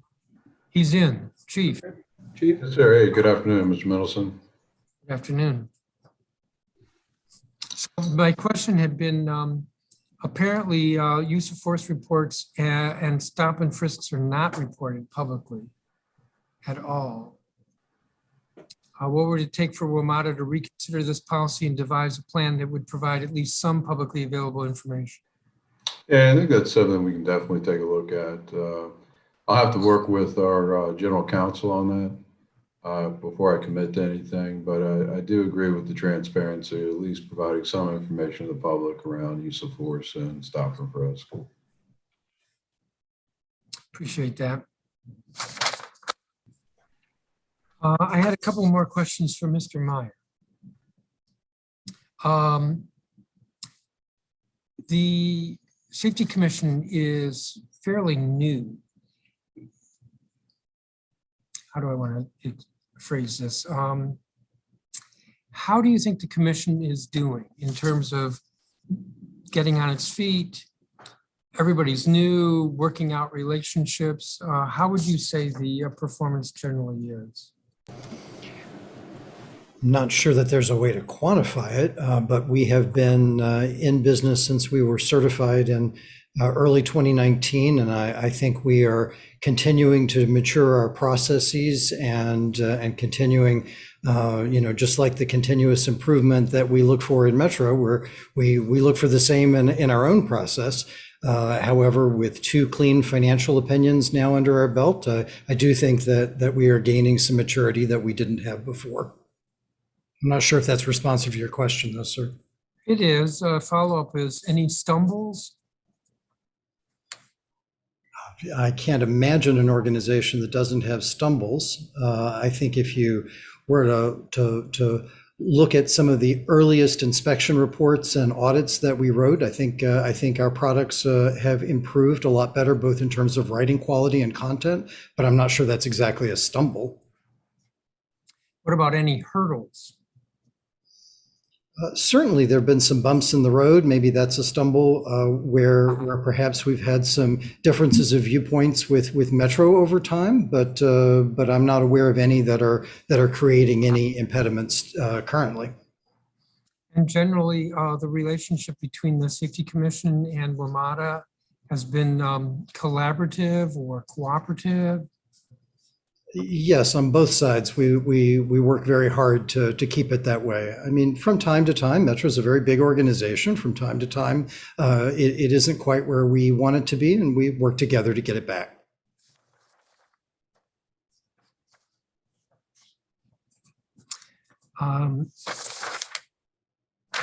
Yeah, and you have in your bylaws that I guess it's officers cannot serve if their term has expired? That's correct. That is in our bylaws. I'm not an expert on the bylaws, but that's correct. Which is to say that we have to move very quickly here if we want to keep Mr. Hart, who's a council appointee, as I believe he's the current chair. That's correct. He has been the chair of the organization since officers were first elected prior to my arrival on the WMSC, and we understand that that his appointment or his reappointment is pending with the council. Yeah. Give me just a second here.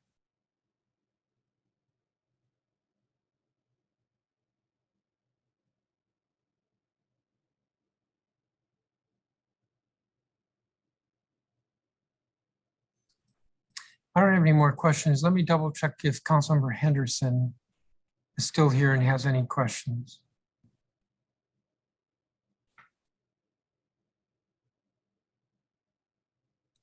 I don't have any other questions. I was just listening in.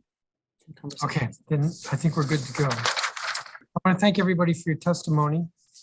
And there's some follow-up, and that's going to conclude this hearing. Mr. Chairman, if I may, this is Paul Weedell. Yes. I just wanted to thank you, obviously personally, for everything you've done for the agency in the 6+ years I've been here. You've been one of the strongest supporters the entire council has, and I just wanted to thank you. Thank you. Thank you, sir. Or as we say, back at you. Thanks. All right, this is going to conclude this hearing. The Committee of the Whole has oversight hearings on Thursday and Friday. And next week, our education agencies, I'm not going to go through the entire list. It is available on the council's website. And with that, the time is, again, I want to thank everybody. The time is 3:40 in the afternoon, and this hearing is adjourned.